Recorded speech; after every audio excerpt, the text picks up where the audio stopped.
आज हमारा मुख्य विषय प्रारंभिक इतिहास को जानना और समझना है। जहाँ तक इतिहास का कंसर्न है, इतिहास के संदर्भ में यह कहा जाता है कि बेसिकली जो बेसिक कंसेप्ट है, history is the past account की चर्चा होती है। कुछ लोग कहते हैं इतिहास अतीत का अध्ययन है। इतिहास अतीत काल की घटनाओं की व्याख्या करता है। इतिहास अतीत काल की घटनाओं और अतीत काल के जो बातें थी, जो मनुष्य का सामाजिक जीवन था, उसका एक प्रकार से आख्यान प्रस्तुत करता है। तो कुल मिला के इतिहास के संदर्भ में जो प्रारंभिक और बेसिकली जो एक कॉमन दृष्टिकोण रहा है, वह इतिहास को अतीत काल की घटना के रूप में या भूतकाल की घटना को वर्णित करने के रूप में रहा है। लेकिन वास्तव में अगर देखा जाए तो इतिहास अतीत की घटनाओं का वर्णन तो हो सकता है, लेकिन संपूर्ण अतीत की घटनाओं का वर्णन नहीं करता है। वास्तव में it is said that never the all past is used in history. इतिहास में कभी भी संपूर्ण अतीत का अध्ययन नहीं होता है, बल्कि इतिहास में केवल अतीत की महत्वपूर्ण घटनाओं का ही अध्ययन होता है। वे महत्वपूर्ण घटनाएं जो इतिहास या मनुष्य के जीवन शैली और समाज में परिवर्तन लाए, समाज में बदलाव लाए और सामाजिक प्रक्रिया को प्रभावित करे, ठीक है, उसी को ही हम इतिहास कहते हैं। सब कुछ संपूर्ण अतीत जो होता है वो इतिहास का विषय नहीं होता है। इसीलिए कहा जाता है कि never the all past is used in history. इसीलिए कहा जाता है कि इतिहास में कभी भी संपूर्ण अतीत का अध्ययन नहीं होता है। याद देखिएगा, इसीलिए कहा जाता है कि इतिहास में कभी भी आपके संपूर्ण अतीत का अध्ययन इतिहास के अंतर्गत नहीं समाहित होता है। याद रखिएगा। दूसरी बात यह है कि जहाँ तक अब इतिहास के अगर शब्द व्युत्पत्ति जाए तो इतिहास को कुछ लोग यूनानी शब्द से उद्भूत मानते हैं, यूनानी शब्द हिस्टोरे से मानते हैं। कुछ लोग इसे जर्मन शब्द गेस्टिचेटिस मानते हैं। कुछ लोग इसीलिए एक यूनानी और शब्द है जिसका नाम है वो है आपका लोरोप्ला, तो रोलोप्ला से मानते हैं, लोरोप्ला से मानते हैं। तो कुल मिला के बहुत सारे दृष्टिकोण है जिसका मतलब होता है जानना, सीखना आदि। इतिहास को प्रायः जो सर्वमान्य तथ्य है वह इतिहास जो है वह यूनानी शब्द हिस्टोरी से ही निश्चित मानाता है। और जो हिस्टोरी शब्द है यह मुख्यतः हेरोडोटस के द्वारा यूज किया था।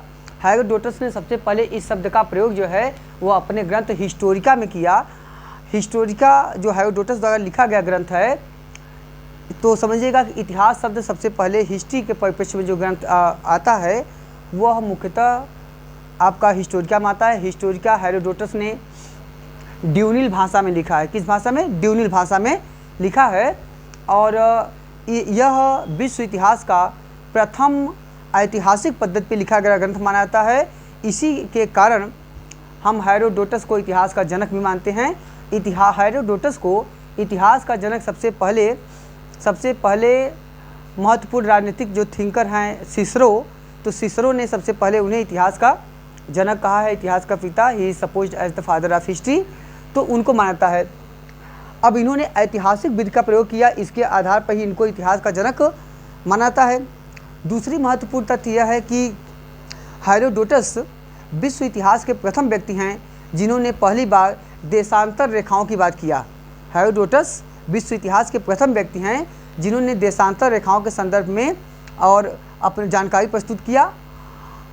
और तीसरी महत्वपूर्ण बात यह है कि हेरोडोटस कार्य कारण ऐतिहासिक परिवेश में, ऐतिहासिक लेखन में जो हिस्टोग्राफी है उसके अंतर्गत जो कार्य कारण प्रक्रिया को उद्घाटित करने का श्रेय भी हेरोडोटस को ही दिया जाता है।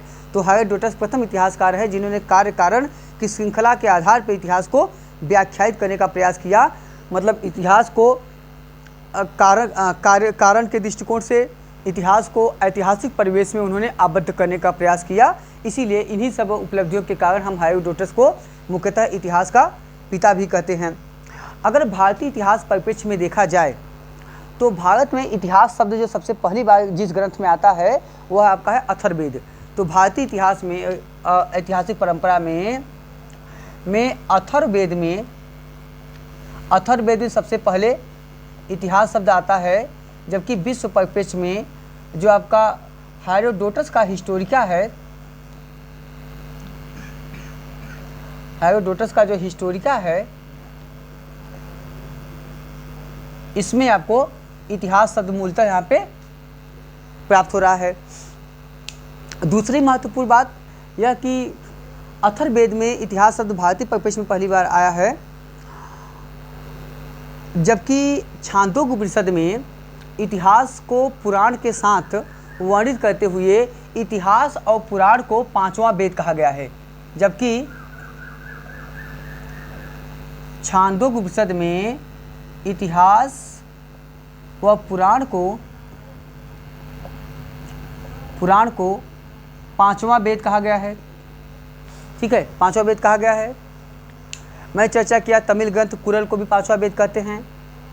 संग इसी तरह आपका जो चोल काल में एक ग्रंथ है, ठीक है, जिसे आपका शेखरकृत है, ठीक है, तीर्थोंडपुरम, उसको भी आपका पांचवा वेद कहा जाता है। इसी तरह महाभारत को काशीण वेद कहा जाता है। हाँ, तो अथर्ववेद को भी कहीं कहीं पांचवा वेद कहा जाता है। अथर्ववेद को भी पांचवा वेद कहा जाता है। अर्थशास्त्र को भी पांचवा वेद कहा जाता है। दूसरी बात यह है कि जबकि जो भरत मुनि का नाट्य शास्त्र है उसको भी हम पांचवा वेद कहते हैं। भरत मुनि का जो नाट्य शास्त्र है उसको भी हम पांचवा वेद कहते हैं। और व्याकरण को वेदों का वेद कहता है। व्याकरण को वेदों का वेद भी कहता है। तो ये सब महत्वपूर्ण आपके ऐतिहासिक जानकारी हो सकती है। दूसरा आप समझिएगा, अब देखिए जो इतिहास की बात भारतीय परिप्रेक्ष्य में देखने को मिल रही है, इसमें हम यह देखते हैं कि भारत में जो ऐतिहासिक चेतना का विकास हुआ, इतिहास का प्रसार हुआ, उसमें मुख्यतः यद्यपि जैसा आधुनिक इतिहास लेखन होता है उस परिवेश में भारत में इतिहास लेखन नहीं मिलता है। इसीलिए यूरोपीय इतिहासकार और अन्य इतिहासकारों ने भारत में ऐतिहासिक परंपरा और भारत में इतिहासवाद की प्रवृत्ति के संदर्भ में उन्होंने उनका दृष्टिकोण नकारात्मक रहा है। उन्होंने मुख्यतः इस आधार पे भारतीय परंपरा में इतिहास को नकार दिया है। उन्होंने माना कि भारत में इतिहास जैसी कोई प्रवृत्ति नहीं थी। यद्यपि अगर हम देखें तो भारतीय इतिहास में जो प्राचीन काल में जो पुराण लिखे गए, जो आख्यान लिखे गए, जो वेद लिखे गए, इसी चाहे जैन ग्रंथ लिखे गए, बौद्ध ग्रंथ लिखे गए, इसी तरह आपका जो पूर्वा लिखा गया, इसी तरह आपका जो गाथा लिखा गया, नाराशंसी लिखा गया, हाँ, ये सब कहीं न कहीं प्रारंभिक इतिहास चेतना के ही प्रमाण माने जाते हैं। भले ही इनमें पूरी तरह से ऐतिहासिक प्रवृत्ति या पूरी तरह से वस्तुनिष्ठ इतिहास लेखन न प्राप्त होता हो, निरपेक्ष या वैज्ञानिक इतिहास लेखन न प्राप्त होता हो, तथापि ऐतिहासिक चेतना के विकास से या ऐतिहासिक चेतना के प्रति भारतीयों की जो जागरूकता है, जो अवेयरनेस है, उससे इनकार नहीं कह सकता है। तो हमें मुख्य जो बात रह रहा कि भारत में भले ही यूरोपीय पद्धति पे इतिहास लेखन न किया गया हो, तथापि ऐसा नहीं कहा सकता कि भारतीयों में ऐतिहासिक चेतना का पूरी तरह से अभाव था। आप देखते होंगे आगे चलकर जो आप ऐतिहासिक चेतना में देखते हैं, जैसे आपका जैनिज्म, बुद्धिज्म देखते हैं, जैसे चाहे त्रिपिटक साहित्य को लीजिए बौद्ध धर्म का, चाहे जैन धर्म का आप त्रिसठी सलाका पुरुष पद्धति को ले लीजिए, चाहे जैन धर्म का इतिहास में जो आगम साहित्य है, चाहे जो परिवास साहित्य है, जो जैन धर्म के मूल ग्रंथ होते हैं वो परिवास कहलाते हैं और जैन साहित्य को हम कहते हैं आगम। तो उनका विकास भी हम देखते हैं। इसी तरह आप आगे चल के देखते होंगे जो मध्यकालीन प्रवृत्ति में इतिवृत्ति का विकास होता है और इसी तरह राजपूतों में आपका ख्यात साहित्य का विकास होता है, साका साहित्य का विकास होता है जो इतिहास लेखन की प्रवृत्ति हैं। इसी तरह मराठों में बखर साहित्य का विकास होता है और साथ ही साथ असमिया इतिहास में जो बर्नजी है, कहीं कहीं बुरुंजी लिखते हैं, तो जो बर्नजी है यह भी ऐतिहासिक चेतना की बात ही करता है। तो ऐसा नहीं है कि भारतीय इतिहास लेखन में पूरी तरह से ऐतिहासिक चेतना का अभाव मिलता हो सकता है कि हम उस तरह से इतिहास लेखन प्रारंभिक रूप में न करते हों जैसा इतिहास लेखन यूरोपियों ने इतिहास के लिए एक मानक स्थापित किया, ठीक है। लेकिन ऐसा नहीं है कि ऐतिहासिक चेतना हमारे यहाँ पूरी तरह से नहीं थी, यह गलत होगा। ओवरऑल अब आते हैं हम लोग इतिहास पे। जहाँ तक इतिहास का कंसर्न है, इतिहास का बेसिक कंसेप्ट यह है कि यद्यपि इतिहास के संदर्भ में बहुत सारी बातें बताई गई, बहुत सारी इसमें परिभाषाएँ हैं, हम उनमें डीपली नहीं जाएंगे। जैसे जो पोस्ट मॉडर्निज्म का जब विकास हुआ तो पोस्ट मॉडर्निज्म कहता है, जो विचारधारा मुख्यतः आपका अर्नाल्ड टर्नबी का है, जैक्स देरिडा का है, मिशेल फूको का है, आपका जो फ्रांसिस फुकुयामा हैं, जिन्होंने मुख्यतः एक बड़ा फेमस ग्रंथ लिखा है the end of ideology and the end of history and the last man. उनकी किताब का नाम है फुकुयामा का the end of history and the last man. अब आगे देखते हैं तो हम कहते हैं कि जो आपका पोस्ट मॉडर्निज्म है, पोस्ट मॉडर्निज्म शब्द पहली बार जो आया है उत्तर आधुनिकतावाद, यह अर्नाल्ड टर्नबी ने इस शब्द का प्रयोग किया है। और अर्नाल्ड टर्नबी ने ही इतिहास के अंतर्गत औद्योगिकरण शब्द का भी पहली बार प्रयोग उन्होंने ही किया है। उनका ग्रंथ है letters on the industrial revolution in England. उनका ग्रंथ है letters on the industrial revolution in England. और जो पोस्ट मॉडर्निज्म टर्म पहली बार आया है वह अर्नाल्ड टर्नबी के एक दूसरी ग्रंथ है, बड़ी फेमस है, उसका नाम है अ स्टडी ऑफ हिस्ट्री, इतिहास एक अध्ययन। अ स्टडी ऑफ हिस्ट्री में हमको प्राप्त होता है। तो हमने कहा कि जो पोस्ट मॉडर्निज्म की विचारधारा है यह मुख्यतः इतिहास की किसी भी पद्धति, इतिहास की किसी भी चेतना से इनकार करता है। यह कहता है कि history is nothing but the illusion of words. इसका विचारधारा है कि history is nothing but the illusion of words. से कहता है इतिहास और कुछ नहीं, शब्दों का मायाजाल है। ठीक है, जबकि नेपोलियन बोनापार्ट कहता है कि इतिहास एक कपोल कल्पित कल्पना के अतिरिक्त और कुछ नहीं है। नेपोलियन बोनापार्ट कहता है कि इतिहास एक कपोल कल्पित कल्पना के अतिरिक्त और कुछ नहीं है। तो वहाँ पर भी हमको इतिहास के संदर्भ में अलग अलग मत मिलते हैं और बहुत सारे अन्य इतिहासकार हैं। तो हम लोग इसकी चर्चा करेंगे जब हम हिस्टोग्राफी का पोर्शन शुरू करेंगे, तब हम उस पर ऐतिहासिक दृष्टिकोण की यहाँ पे चर्चा करेंगे। अभी सामान्य दृष्टिकोण में हम देखते हैं इतिहास के परिप्रेक्ष्य में कि इतिहास के लिए जो बेसिक कंसेप्ट यह है, एक कम से कम परिभाषा आप याद रखिए या एक दृष्टिकोण आप एक दृष्टिकोण अपने मन में विकसित कर सकते हैं जिसके आधार पर आप इतिहास को जाने समझे। वह है कि इतिहास जो है वह देश और काल के परिवेश में, इतिहास देश और काल के परिवेश में आबद्ध अतीत की महत्वपूर्ण घटनाओं का अवधारणात्मक एकीकरण होता है। इतिहास देश और काल, तो देश मतलब स्थान, ठीक है, और काल मतलब समय।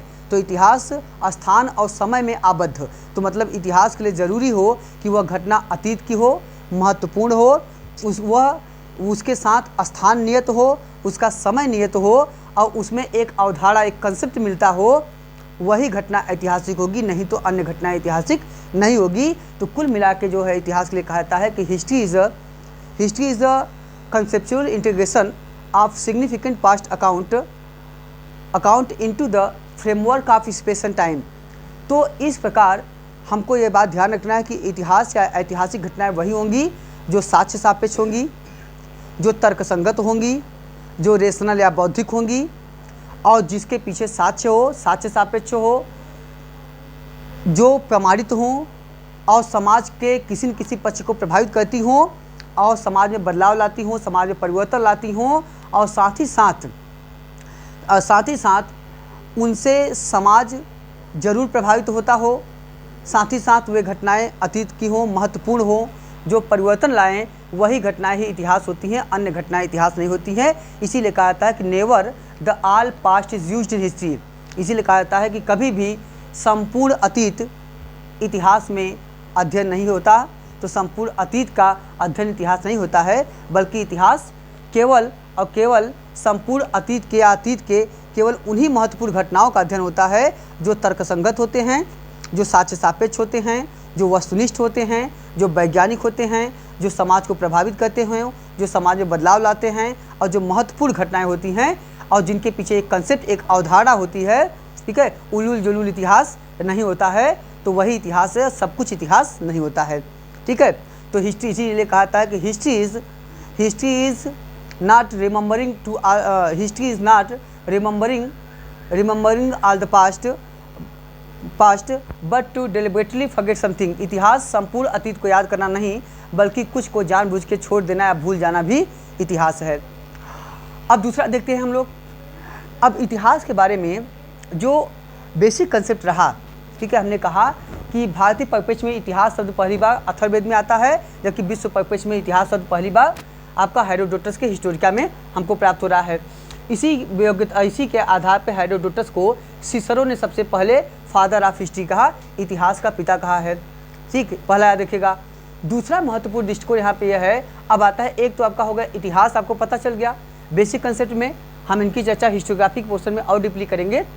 और दूसरा आपका है इतिहासवाद, आपका हिस्टोरिसिटी, ये तो हमने चर्चा किया इतिहास। अब एक चर्चा करते हैं इतिहासवाद का। अब इतिहासवाद क्या है? Historicity and historicism. अब जो हिस्टोरिसिटी या हिस्टोरिसिज्म है उसका मतलब होता है कि इतिहास से संदर्भित विचारधारा, इतिहास से संबंधित पद्धति, इतिहास से संदर्भित विभिन्न दृष्टिकोण, सभी को समन्वित रूप से हम इतिहासवाद के अंतर्गत समाहित करते हैं। या इतिहासवाद एक ऐसी प्रक्रिया है जिसके अंतर्गत इतिहास से संबंधित विभिन्न दृष्टिकोण, विभिन्न पद्धतियों और विभिन्न प्रक्रियाओं का अध्ययन किया जाता है और सभी को सम्मिलित रूप से हम इतिहासवाद या हिस्टोरिसिटी के नाम से जानते हैं। तो ये आपका दृष्टिकोण हो गया इतिहासवाद। तो अब महत्वपूर्ण आगे समझिएगा कि इतिहास की बात किया हमने, नव इतिहास, जिसे नव इतिहास आजकल एक नया टर्म है जिसे कहते हैं न्यू हिस्ट्री। जो न्यू हिस्ट्री शब्द है यह बेसिकली फ्रेंच टर्म है, फ्रेंच टर्म नवाइल हिस्टोरे से बना है। यह फ्रेंच शब्द नवाइल हिस्टोरे से बना है। यह शब्द का जो मूल आपका है, यह मुख्यतः एनल्स स्कूल ऑफ थाट, यह मुख्यतः फ्रांस के एनल्स स्कूल ऑफ थाट का मुख्य विचारधारा है। एनल्स स्कूल ऑफ थाट जो है वह फ्रांस में एक पत्रिका थी जिसका नाम है एनल्स। उसी पत्रिका के नाम पे यह विचारधारा उद्भूत हुई जिसे कहते हैं एनल्स स्कूल ऑफ थाट। और इस विचारधारा में जो मुख्य व्यक्ति हैं जिनमें आते हैं, एक तो आपका है लूसिए फेवरे, एक इसमें आपके बेसिकली जो आते हैं वो यहाँ महत्वपूर्ण हैं, वो हैं आपके लूसिए फेवरे। ये इस विचारधारा के महत्वपूर्ण आपके इतिहासकार माने जाते हैं। और दूसरी महत्वपूर्ण बात यह है कि इसमें तो मैंने चर्चा किया कि यह विचारधारा जो न्यू हिस्ट्री की है जिसे नवाइल हिस्टोरे कहते हैं, यह बेसिकली फ्रेंच टर्म लिया गया है और यह एनल्स स्कूल ऑफ थाट वालों ने इसको यूज किया है। एनल्स स्कूल ऑफ थाट जो है फ्रांस के एनल्स नामक पत्रिका से उद्भूत विचारधारा कहलाती है, जिस विचारधारा के मुख्य जो प्रतिपादक हैं उनमें आपके मार्क ब्लॉक और लूसिए फेवरे आते हैं। मार्क ब्लॉक और लूसिए फेवरे आते हैं। अन्य लोग भी महत्वपूर्ण हैं जो इस विचारधारा में काम किए हैं, उनकी चर्चा हम लोग आगे बाद में करेंगे, जैसे आपका ब्रैडले हैं, लादुरी हैं, अन्य महत्वपूर्ण व्यक्ति इसमें आते हैं। और एक इसी से जुड़ा हुआ शब्द है आपका नव इतिहासवाद। नव इतिहासवाद जिस शब्द का पहली बार प्रयोग स्टीफन ग्रीनब्लाट ने किया। नव इतिहासवाद शब्द जो है इसका पहली बार प्रयोग स्टीफन ग्रीनब्लाट ने किया। जो आपका नव इतिहास शब्द है, ठीक है, यह आजकल टोटल हिस्ट्री के कंसर्न में प्रयोग किया जाता है। तो नव हिस्ट्री को हम टोटल हिस्ट्री भी कहते हैं, इसे कहते हैं पूर्ण इतिहास। It is also referred as the total history, ठीक है, इसे हम टोटल हिस्ट्री के रूप में भी जानते हैं, that is called the total history. तो टोटल हिस्ट्री क्या है आपका? टोटल हिस्ट्री बेसिकली एक विचारधारा है जो न्यू हिस्ट्री से संबंधित है। यह विचारधारा जो है यह इस बात पे मानती है कि जो इतिहास है, जो इतिहास को जानना समझना है, यह इतिहास मुख्यतः यह एक प्रकार का वैचारिक आंदोलन है जो सांस्कृतिक इतिहास और प्रातिनिधिक इतिहास, ठीक है, और एक प्रकार से जो वैचारिक इतिहास की पद्धति है, सांस्कृतिक इतिहास, वैचारिक इतिहास और प्रातिनिधिक जो इतिहास है, इन सबको समाहित करके एक ऐतिहासिक विधा की बात करता है। और इस विधा को जिसे हम बेसिकली कहते हैं हिस्ट्री ऑफ मेंटलिटीज़, जिसे हम बेसिकली बौद्धिक इतिहास या मानसिकताओं के इतिहास के रूप में देखते हैं। और जो हिस्ट्री ऑफ मेंटलिटीज़ की बात है, हिस्ट्री ऑफ मेंटलिटीज़ जो टर्म है और जो मुख्य विचारधारा है, इसमें मुख्यतः दो लोग का महत्वपूर्ण योगदान है, वे हैं जॉर्ज दबे और रोगर चेटियार्ड। तो जो आपका हिस्ट्री ऑफ मेंटलिटीज़ है, इसी से निकला हुआ शब्द है हिस्ट्री ऑफ मेंटलिटीज़। हिस्ट्री ऑफ जो मेंटलिटीज़ है, यह बेसिकली क्या है, यह विचारधारा जो है यह मुख्यतः, ठीक है, यह रोगर चेटियार और जॉर्ज दबे का है। रोगर चेटियार, जॉर्ज दबे और मिशेल हार्सगोर, ठीक है, मिशेल हार्सगोर इसमें मुख्यतः रूप से समाहित होते हैं।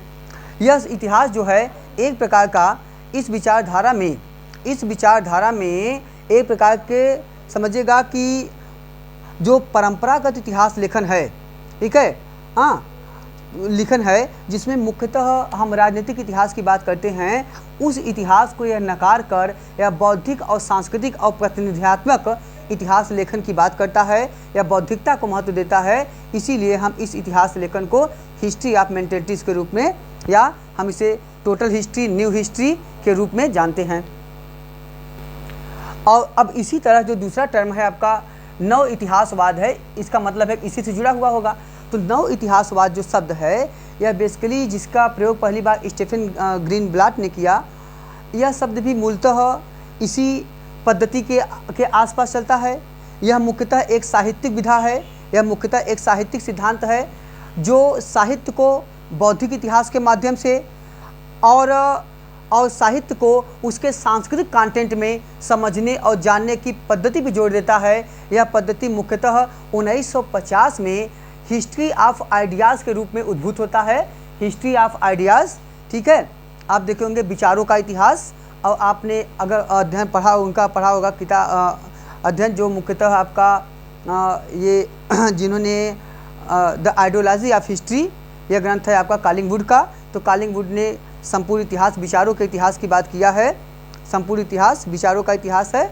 तो यह जो टर्म है आपका, यह कॉलिंगवुड का जो टर्म है, उन्होंने इसमें कॉलिंगवुड ने इस बात पे बल दिया है।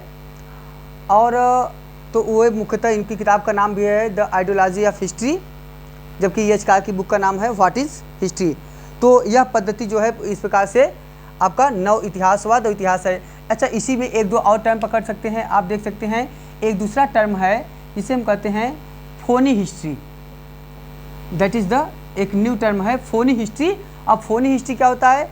फोनी हिस्ट्री को हम बोलते हैं छद्म इतिहास।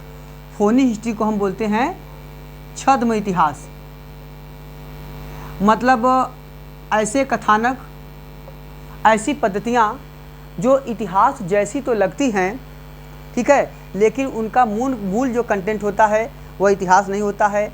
उसमें ऐतिहासिकता का अभाव मिलता है, उसमें ऐतिहासिक पद्धति का अभाव होता है, उसमें वस्तुनिष्ठता का अभाव मिलता है।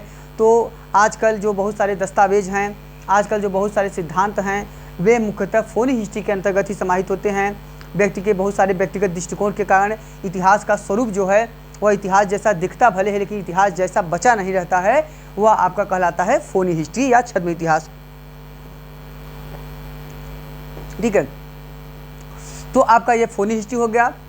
इसी तरह एक न्यू टर्म है, बहुत सारे टर्म्स हैं, जैसे आपका माइक्रो हिस्ट्री है, हाँ, जिसे कहते हैं सूक्ष्म इतिहास। तो माइक्रो हिस्ट्री का मतलब होता है इतिहास की छोटी बातों को महत्व देना, छोटे से छोटे तथ्यों को उद्घाटित करने का प्रयास करना और इतिहास को नीचे से जानने की प्रवृत्ति। यही आपका वर्तमान में सब जो आते हैं ये एक प्रकार से आपसे सूक्ष्म इतिहास लेखन के अंतर्गत या माइक्रो हिस्ट्री के अंतर्गत समाहित होते हैं। और माइक्रो हिस्ट्री के का ही जो पार्ट है या इसी के अंतर्गत एक महत्वपूर्ण ऐतिहासिक लेखन का विकास हुआ, जिसे हम कहते हैं यूरोपीय इतिहास में history from below. History from below, और हिस्ट्री फ्रॉम बिलो शब्द का पहली बार प्रयोग जो है वह मार्क ब्लॉक ने किया है। हिस्ट्री फ्रॉम बिलो का पहली बार प्रयोग। तो हमने देखा new history and new historicism का शब्द देखा, और इसी से जुड़ा एक और शब्द है जिसका नाम है पॉवर्टी ऑफ हिस्टोरिसिज्म।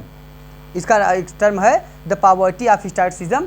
इसका मतलब होता है इतिहासवाद की दरिद्रता, द पॉवर्टी ऑफ हिस्टोरिसिज्म, जिसे कहते हैं इतिहासवाद की हीनता या दरिद्रता। ये आता है कि टर्म का पहली बार प्रयोग किसने किया? इसका प्रयोग क्या है? कार्ल पॉपर ने। कार्ल पॉपर ने इतिहासवाद की दरिद्रता या इतिहासवाद की हीनता शब्द का प्रयोग किया है। और इन्होंने मुख्यतः इस बात पे बल दिया है कि जो इतिहास लेखन किया जा रहा है, हाँ, उसमें वास्तव में इतिहास को जो जानने सुनने की पद्धति है, जो समझने की पद्धति है, उसका समुचित तरीके से विकास नहीं हो पाया है, उसको समुचित तरह से प्रयोग नहीं किया जा पा रहा है। तो यह जो प्रॉब्लम है यह वास्तव में इतिहास की दीनता है, इतिहास की दरिद्रता है। हाँ, हम लोग इसकी चर्चा हम लोग आगे और करेंगे। जब हम इतिहास दर्शन पढ़ाएंगे तो हम लोग इस पर अन्य महत्वपूर्ण बातों पे चर्चा करेंगे। तो हमने मुख्यतः इतिहास और इतिहासवाद का जो है मुख्य कंसर्न हमने लोगों ने आज अभी यहाँ तक देखा। तो हमने कहा कि एक तो आपका इतिहास हो गया, समझिएगा। तो हमने कहा कि इतिहास जो है, यह इतिहास के जनक जो है जिसे हमने हेरोडोटस से शुरू किया। तो हमने कहा कि इतिहास के मूल जनक कौन है? आपके हेरोडोटस हैं, ठीक है, याद रखिएगा। जबकि अरबों का हेरोडोटस कहा जाता है अल-मसूदी को, अरबों का हेरोडोटस कहते हैं। अरबों का हेरोडोटस अल-मसूदी को कहते हैं। अल-मसूदी ने कौन सी किताब लिखी है? मुरूल उल जहान। मुरूल उल जहान किसकी किताब है? अल-मसूदी की किताब है। अल-मसूदी को अरबों का हेरोडोटस कहते हैं। दूसरा समझिएगा, हेरोडोटस इतिहास के पिता हैं, जिसे सिसरो ने कहा है। हेरोडोटस प्रथम व्यक्ति हैं जिन्होंने मानचित्र पे देशांतर रेखाओं को खींचने का प्रयास किया। तो प्रथम व्यक्ति हैं जिन्होंने देशांतर रेखाओं की बात इन्होंने किया।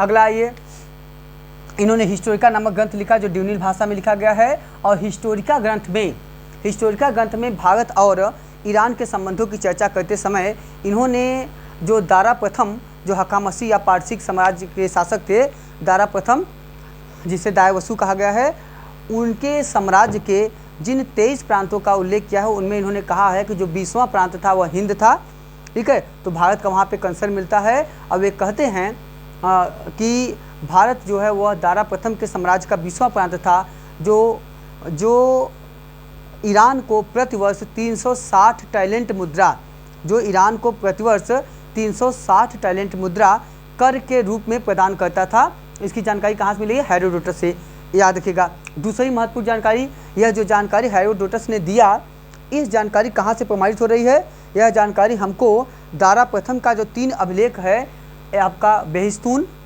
पर्सिपोलिस और नक्शे रुस्तम, बेहिस्तून, पर्सिपोलिस और नक्शे रुस्तम, इन अभिलेखों में भी यहाँ पे हिंद का उल्लेख मिलता है। तो हिंद जो भारत के लिए कहा गया है, और भारत को दारा प्रथम के साम्राज्य का अंग वहाँ बताया गया है और साम्राज्य के अंग के रूप में समाहित किया गया है, जिससे निश्चित तौर से ईरानियों का कुछ समय तक भारत पे आधिपत्य की यह जानकारी हमको मिलती है। तो ये ऐतिहासिक जानकारी हमको यहाँ से प्राप्त हो रही है। तो हमने कहा दूसरा महत्वपूर्ण समझिएगा, जब आधुनिक इतिहास लेखन का विकास हुआ, तो ये तो इतिहास के जनक आपका हेरोडोटस है। जब आधुनिक इतिहास लेखन का विकास हुआ, जिसमें इतिहास को मुख्यतः वैज्ञानिक पद्धति पर लिखा जाने लगा, तो आधुनिक इतिहास के जनक, या कह सकते हैं आधुनिक वैज्ञानिक इतिहास लेखन के जो जनक हैं, ठीक है, वे आपके उनमें सबसे ज़्यादा जो योगदान दिया वे आपके हैं लियोपाल्ड वान रांके। वे हैं लियोपाल्ड वान रांके। तो रांके ने आधुनिक काल में ऐतिहासिक पद्धति का व्यापक प्रयोग किया, निरपेक्ष इतिहास लेखन का प्रयास किया। इन्होंने वैज्ञानिक पद्धति से इतिहास को व्याख्यायित करने का प्रयास किया। इनके इसी योगदानों के कारण लियोपाल्ड वान रांके को आधुनिक वैज्ञानिक इतिहास लेखन या आधुनिक इतिहास लेखन का जन्मदाता भी कहा जाता है। तो आधुनिक इतिहास का जन्मदाता पूछेगा तो आपका आंसर हो जाएगा रांके। दूसरा बात समझिएगा, रांके को लॉर्ड एक्टन ने इतिहास का कोलंबस भी कहा है। रांके को लॉर्ड एक्टन ने इतिहास का कोलंबस कहा है। किसने कहा है? लॉर्ड एक्टन ने कहा है इनको इतिहास का कोलंबस। और याद रखिएगा, जो लॉर्ड एक्टन हैं, इन्हीं का प्रसिद्ध कथन था कि अत्यधिक असंतोष क्रांति को जन्म देती है।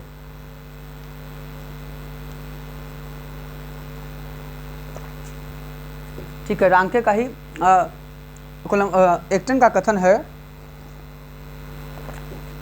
कि अत्यधिक असंतोष क्रांति को जन्म देती है। लॉर्ड एक्टन का ही प्रसिद्ध कथन है। रांके का जो मुख्य योगदान है, समझिएगा, रांके ने जो मुख्य कार्य किया, इनका है आपका, इन्होंने एक महत्वपूर्ण ग्रंथ लिखा, history of Latin and Teutonic Nations. Teutonic का मतलब होता है जर्मन, ट्यूटोनिक का मतलब होता है जर्मन। तो हिस्ट्री ऑफ लैटिन एंड जो ट्यूटोनिक नेशंस इनका ग्रंथ है। तो ट्यूटोनिक का मतलब होता है जर्मन, इसमें जर्मन का इतिहास, लैटिन और जर्मन का इतिहास दिया गया है।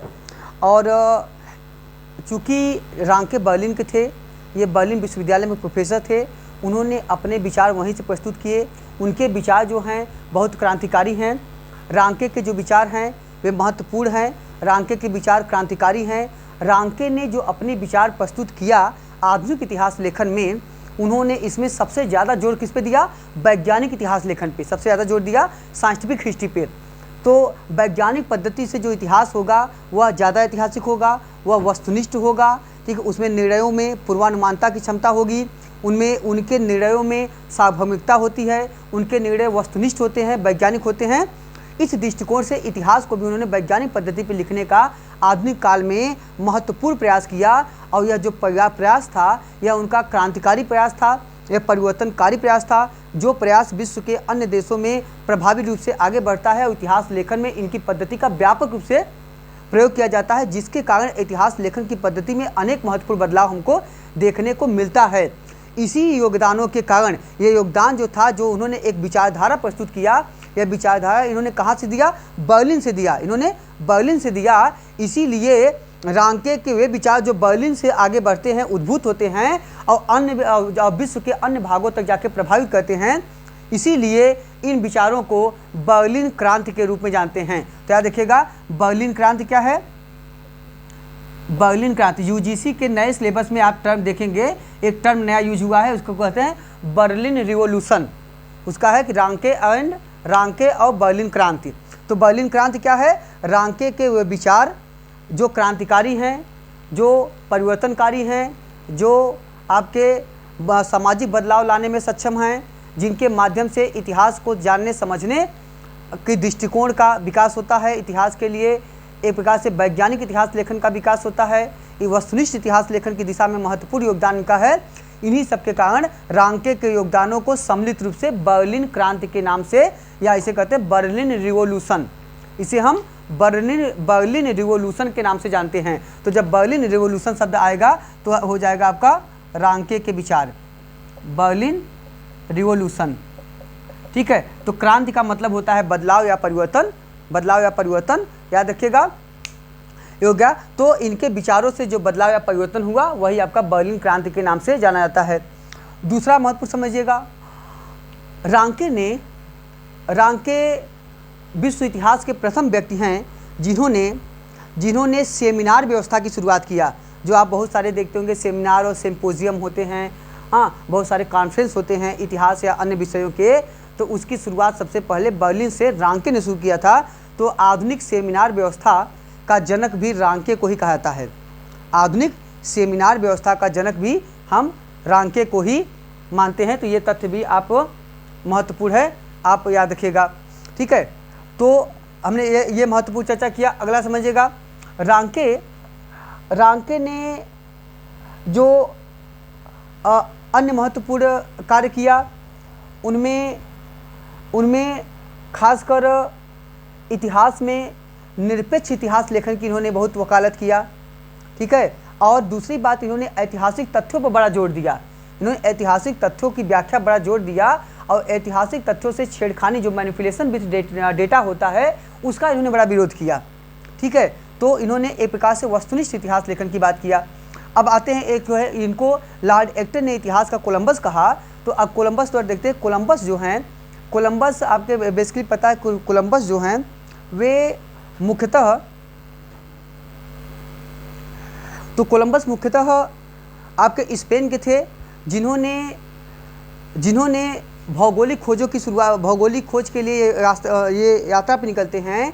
1492 में जब यह स्पेन से बाहर निकलते तो कहा था कि इन्होंने लगभग नई दुनिया, जिसे अमेरिका कहते हैं, नई दुनिया की खोज के लिए इन्होंने 4 यात्राएं की थी। और इन चारों यात्राओं के जो खर्च था वह वहाँ की रानी इसाबेल ने इसका खर्च उठाया था। जब इन्होंने 1492 में अपनी यात्रा शुरू किया, याद रखिएगा, जब कोलंबस ने 1492 में अपनी यात्रा शुरू किया तो वह 3 जहाज़ से गए थे। याद रखिएगा, ये 3 जहाज़ से गए थे, जिनमें से पहली जहाज़ थी आपका, वो था नीना, दूसरा आपका पेंटा और तीसरी थी आपका सांता मारिया। तो नीना, पेंटा और सांता मारिया, इन्हीं जहाज़ों से कोलंबस ने यात्रा किया था। या देखिएगा नीना, पेंटा और सांता मारिया। क्वेश्चन पूछ सकता है। इन जहाज़ों से इन्होंने यात्रा शुरू किया और ये जहाँ पहुँचे उसको नाम दिया गया नई दुनिया। ये अमेरिका खोज में निकले, लेकिन इन्होंने जो जहाँ पहुँचे उसको नाम दे दिया गया नई दुनिया। तो जो कोलंबस ने जो खोज किया, ठीक है, यद्यपि निकले जब थे तो ये भारतीय प्रदेश के लिए निकले थे, लेकिन ये पहुंच गए थे आपके नई दुनिया। तो नई दुनिया जिसे बाद में अमेरिका नाम से जाना गया, तो यहाँ पहुंच जाते हैं। कोलंबस ने अपनी चारों यात्राओं के बाद जिस नई दुनिया का कंसेप्ट विकसित हुआ, नई दुनिया टर्म का हमको प्रयोग अबुल फजल के आईने अकबरी मिलता है। तो अबुल फजल ने भी नई दुनिया का उल्लेख किया है। तो हम बेसिकली जिसे उत्तरी अमेरिका कहते हैं वो नई दुनिया के नाम से जानाता है। बाद में लगभग कोलंबस के पश्चात 1501 में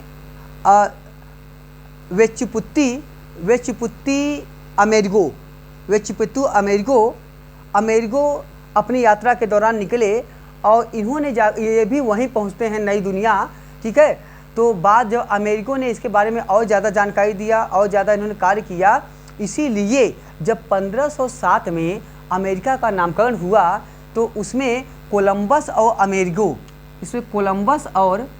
अमेरिगो दोनों के नामों को समाहित करते हुए प्रथम 3 नाम जो है अमेरिगो से लिया गया और अंतिम नाम लिया गया कोलंबस से का, तो इसका नाम हो गया अमेरिका। तो अमेरिका, तो तीन नाम जो है अमेरिगो के हैं और अंतिम नाम किसका है, कोलंबस का। दोनों को समाहित करके हो गया आपका नामकरण अमेरिका। तो याद रखिएगा, ये महत्वपूर्ण है। एक अन्य महत्वपूर्ण तथ्य है, जान लीजिएगा, कोलंबस ने यहीं पर जो नई दुनिया है, जिन बात की, यहाँ पे एक जगह था हिस्सानियोला, इसका याद रखिएगा, हिस्सानियोला, इसका नाम है हिस्सानियोला। यहाँ पर, ठीक है, यहाँ पर, हाँ, यहाँ पे इन्होंने यूरोपियों का पहली बार, समझिएगा, यहाँ पे इन्होंने यूरोपियों की तरफ से पहली बार नई दुनिया में एक बस्ती स्थापित किया था, एक बस्ती बनाई थी जिसका नाम था हिस्सानियोला।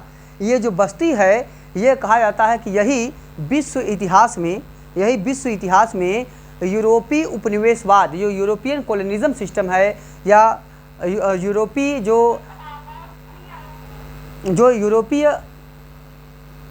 यूरोपीय कॉलोनिज्म है या कॉलोनियल सिस्टम है, उसका प्रथम श्रेय दिया जाता है। तो यूरोपीय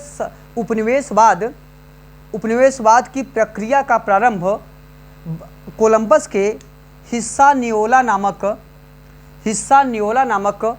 स्थान पर पहली बस्ती बनाए जाने के साथ प्रारंभ होती है। तो यूरोपीय औपनिवेशीकरण की प्रक्रिया कोलंबस के नई दुनिया में हिस्सानियोला नामक स्थान पे जो पहली बस्ती बसाई गई उसके द्वारा, यहीं से यूरोपीय उपनिवेशवाद की प्रक्रिया का आरंभ विश्व में माना जाता है। तो ये महत्वपूर्ण तथ्य आपको यहाँ से प्राप्त होते हैं। अब दूसरा तो देखिएगा थोड़ा सा और, चूँकि इतिहास है, आप याद रखिएगा। इसी के साथ साथ और आते हैं, अगर हम अभी चर्चा किए कि इन्होंने 3 जहाज़ों से यात्रा किया था, जबकि आगे चलकर जब 1492 में वास्को डी गामा ने भारत की यात्रा किया और जब वो जमोरिन के पास पहुंचते हैं आपका केरल में, वहाँ तक की जो यात्रा है, हाँ, जो उनके साथ जो अब्दुल मलिक नामक जो व्यक्ति था, उन्हीं को रास्ता दिखाया था। कहाँ का था, गुजरात का था। तो कहा जाता है कि जब वास्को डी गामा ने यात्रा किया भारत की, तो वास्को डी गामा 4 जहाज़ों से भारत की यात्रा की थी। याद रखिएगा, वास्को डी गामा भारत आए थे तो 4 जहाज़ों के साथ आए थे। उनके क्या नाम है, साओ गैब्रियल, पहला आपका है साओ गैब्रियल, साओ राफेल, मतलब राफेल जहाज़ देखिए अभी अफ्रीका हम लोग ले रहे हैं फ्रांस से 36 राफेल जहाज़, और राफेल वहाँ भी पहले भी था, ठीक है। तो साओ राफेल, और उसके बाद आपका हो गया साओ बेरियो, अगला है आपका साओ बेरियो, ठीक है, साओ बेरियो। और इसका अगला जो आपका है यह है आपका भंडारपोत। इन 4 जहाज़ों से, ठीक ठीक है। इन 4 जहाज़ों से वह यात्रा करता है, ठीक है। इन 4 जहाज़ों से वह यात्रा करता है मुख्यतः। इसमें साओ बेरियो का एक और नाम है मिगवेल। साओ बेरियो का एक और नाम है मिगवेल। साओ बेरियो का एक नाम है मिगवेल। इसमें वास्को डिगामा जो था वह साओ गैब्रियल में था। वास्को डिगामा आपका साओ गैब्रियल में था। इन जहाज़ों से वह एक काफिले से यात्रा करता है, याद रखिएगा। इसके बाद वास्को डिगामा फिर जो है भारत यात्रा करता है आगे चल के 1502 में। इसके बाद फिर यात्रा करता है अंतिम बार 1524 में, ठीक है, याद रखिएगा। अगर ये तो हुआ। अगर अंग्रेज़ों के दृष्टिकोण से देखें तो जो अंग्रेज़ों का प्रथम भारत में आगमन है वह 1608 में हेक्टर के द्वारा, ठीक है, हेक्टर जहाज़ के द्वारा हॉकिंस का आगमन होता है। वह कौन है? विलियम हॉकिंस, ठीक है, वे आपके हैं विलियम हॉकिंस। और विलियम हॉकिंस जो हैं, विलियम हॉकिंस मुख्यतः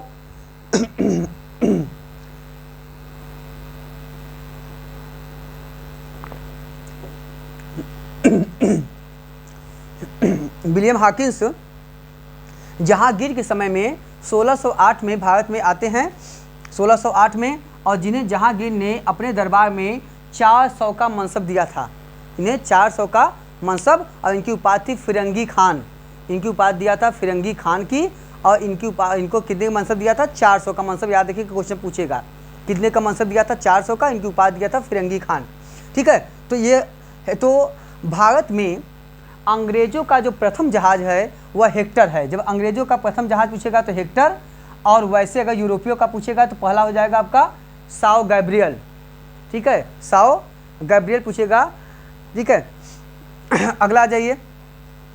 इसी के बाद अंग्रेज़ों का जो भारत में अंतिम जहाज़ आया है, अंग्रेज़ों का भारत में अंतिम जहाज़ आया है वह आपका है लॉर्ड माउंटबेटन का आपका है मार्च 1947 में, जो दिल्ली के पालम हवाई अड्डे पर उतरे हैं। तो वह कौन सी जहाज़ थी? वह थी आपका यार्क MW-203। उस जहाज़ का नाम है, जो उससे माउंटबेटन अंतिम बार भारत आए थे, उस जहाज़ का नाम है यार्क MW-203। उस जहाज़ का नाम है यार्क MW-203। ये महत्वपूर्ण आपका जानकारी है। इसी के साथ साथ एक दो और क्वेश्चन आप देख सकते हैं, जैसे कि गांधी जी की हत्या के समय, ठीक है, या गांधी जी के एक दो और देख लेते हैं। गांधी जी जब भारत में 1915 में गांधी जी आते हैं। खासकर गांधी जी का जो आगमन हुआ है 9 जनवरी को हुआ है। उसी दिन आपका प्रवासी भारतीय दिवस मनाया जाता है। तो उनकी याद में 9 जनवरी को जब गांधी जी यहाँ उतरे थे तो वो अपोलो बंदरगाह पे आए थे। और किस जहाज़ से आए थे? वो आए थे SS तिलसड़ा। तो गांधी जी 1915 में जब भारत वापस आए थे अफ्रीका से, तो SS तिलसड़ा जहाज़ से आए थे 1915 में। कहाँ उतरे थे? अपोलो बंदरगाह पे। कहाँ पे है? आपका मुंबई में, याद रखिएगा। दूसरा आप समझिएगा, गांधी जी जब सेकंड राउंड टेबल कॉन्फ्रेंस में भाग लेने के लिए इंग्लैंड जाते हैं, तो वो गए थे SS राजपुताना से, SS राजपुताना से गए थे, याद रखिएगा। वहाँ से गांधी जी चले गए आपके इटली, और इटली में गांधी जी मुसोलिनी से मिले। और मुसोलिनी से मिलने के बाद वहीं पे गांधी जी की मुलाकात हुई, किससे? वहीं मुलाकात हुई थी गांधी जी की आपका बेनेडिटो क्रोसे से। कौन से? बेनेडिटो क्रोसे महत्वपूर्ण इतिहासकार हैं, जिनका मुख्य सिद्धांत है all history is the contemporary history. सभी इतिहास समकालीन इतिहास होते हैं, ठीक है। और ये महत्वपूर्ण आदर्शवादी दृष्टिकोण के भी इतिहासकार माने जाते हैं।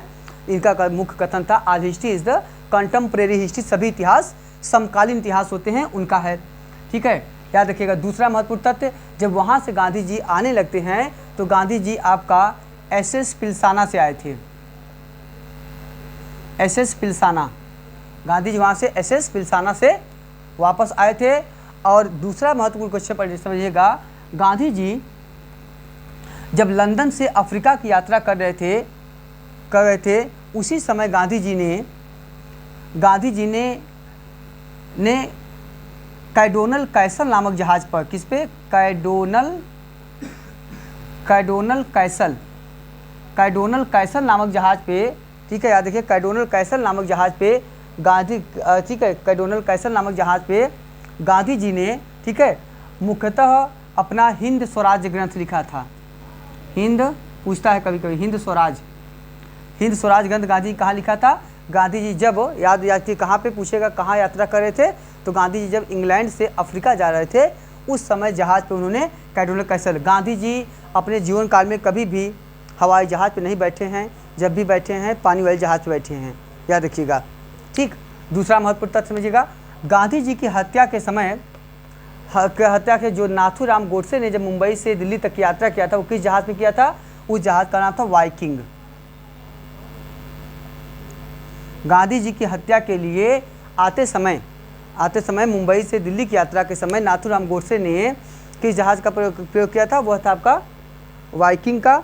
और जब 1947 की स्वतंत्रता के बाद और भारत विभाजन के पश्चात जब जिन्ना भारत से वापस गए थे तो उन्होंने, जिन्ना ने वापसी समय किस जहाज़ का, भारत से पाकिस्तान गए तो उन्होंने DC-3, उनकी जहाज़ का नाम था DC-3 जहाज़ से भारत से वापस गए थे, DC-3।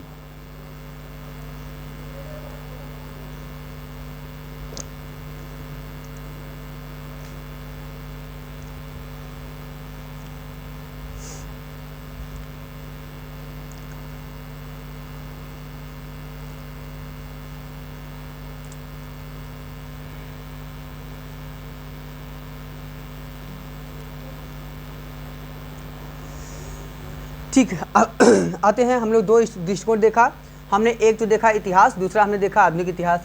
अब तीसरा हम लोग आते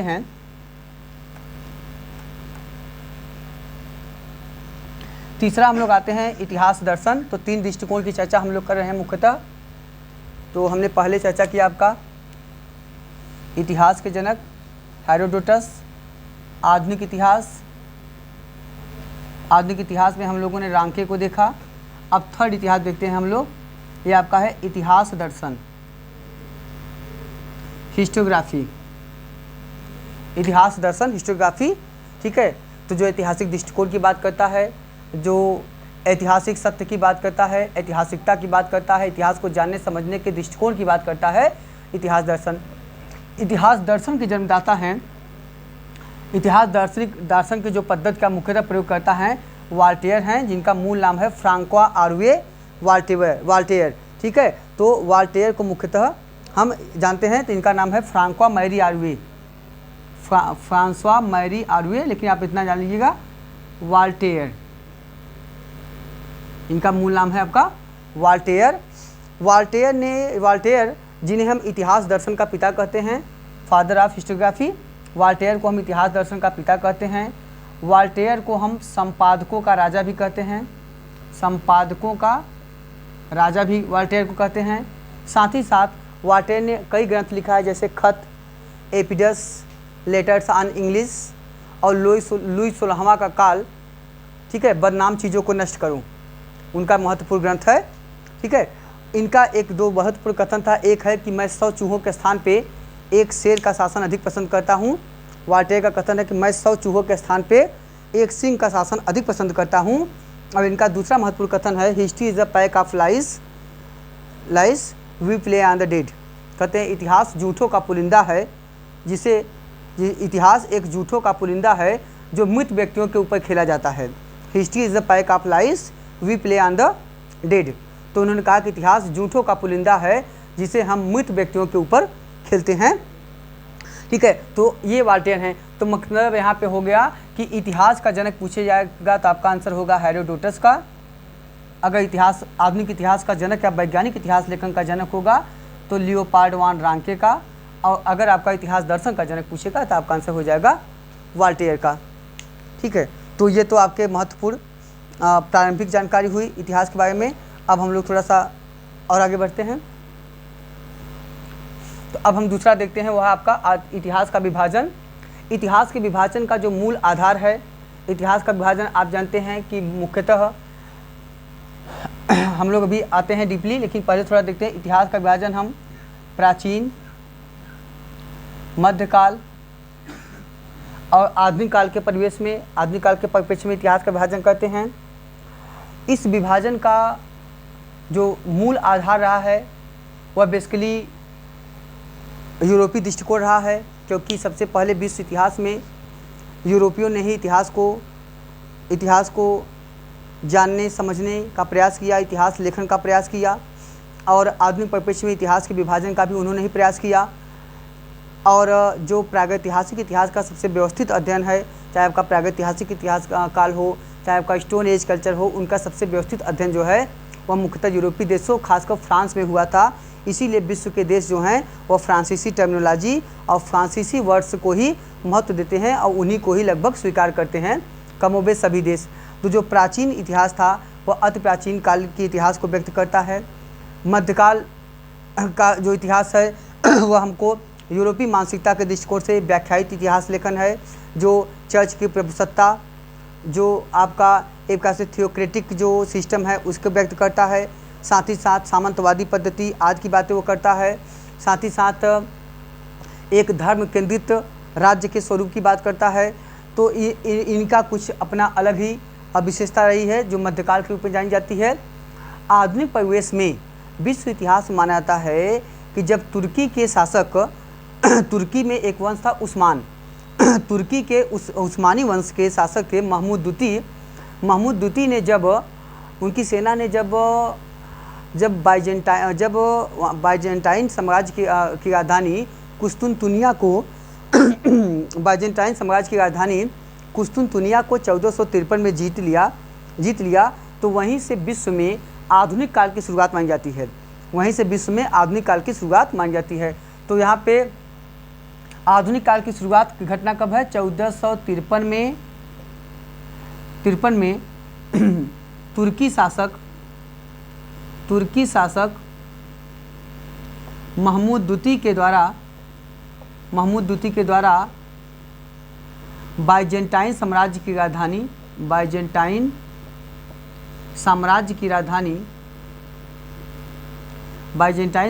राजधानी कुस्तुनतुनिया कुस्तुनतुनिया की विजय हुई। तो यही कुस्तुनतुनिया के विजय से आधुनिक ये जो घटना है एक प्रभावशाली घटना, एक क्रांतिकारी घटना, एक बदलावकारी घटना, परिवर्तनकारी घटना मानी जाती है। इसीलिए यहीं से विश्व इतिहास में आधुनिक काल की शुरुआत मानी जाती है। तो यह तो आपका विश्व परिप्रेक्ष्य में दृष्टिकोण है। अगर भारतीय परिप्रेक्ष्य में देखें तो भारतीय परिप्रेक्ष्य में जो प्राचीन और मध्यकालीन और आधुनिक काल की अवधारणा है, ठीक है, आधुनिक काल जो बेसिक रूप से कहा जाता है कि आधुनिक काल मुख्यतः मध्यकालीन परंपरावादिता, मध्यकालीन रूढ़िवादिता, मध्यकालीन अंधविश्वास से रहित प्रगतिशील समाज की ओर अग्रसर होना ही आधुनिकीकरण कहलाता है। तो यह मध्यकालीन इन कुरीतियों से उबर कर एक आधुनिक प्रगतिशील दृष्टिकोण से इतिहास की जो सामाजिक अवधारणा का विकास होता है, जो एक आधुनिक दृष्टिकोण से समाज का निरूपण होता है, उसी स्थिति को व्यक्त करता है जिसे हम बेसिकली क्या कहते हैं, आपका आधुनिक काल कहते हैं। लेकिन भारत में क्या हुआ कि जब भारत में औपनिवेशिक काल का विकास हुआ, जब ब्रिटिश औपनिवेशिक काल या कह सकते यूरोपीय उपनिवेशों का दौर आया, तो यूरोपीय औपनिवेशिक दौरों में खासकर जब ब्रिटिश सरकार ने मुख्यतः इतिहास लेखन के लिए महत्वपूर्ण कार्य किया और ईसाइयों ने महत्वपूर्ण कार्य किया। इसमें जो आपके एक तो प्राच्यवादी इतिहासकार आए, आपके जिसे ओरिएंटल व्यू ऑफ हिस्ट्री कहते हैं, दूसरे आपके पाश्चात्यवादी दृष्टिकोण वाले आए जिसे ओसिडेंटलिस्ट कहते हैं। तो एक प्राच्यवाद और पाश्चात्यवाद की अवधारणा स्थापित हुई, ठीक है, इनकी चर्चा हम बाद में करेंगे। ओवरऑल फिर आगे देखते हैं, इसी में एक महत्वपूर्ण इतिहासकार हुए अंग्रेजी इतिहासकार जिनका नाम है जेम्स मिल। जेम्स मिल ने एक ग्रंथ लिखा, वह है हिस्ट्री ऑफ ब्रिटिश इंडिया। तो जेम्स मिल का एक महत्वपूर्ण ग्रंथ है history of British India. James मिल का ग्रंथ है history of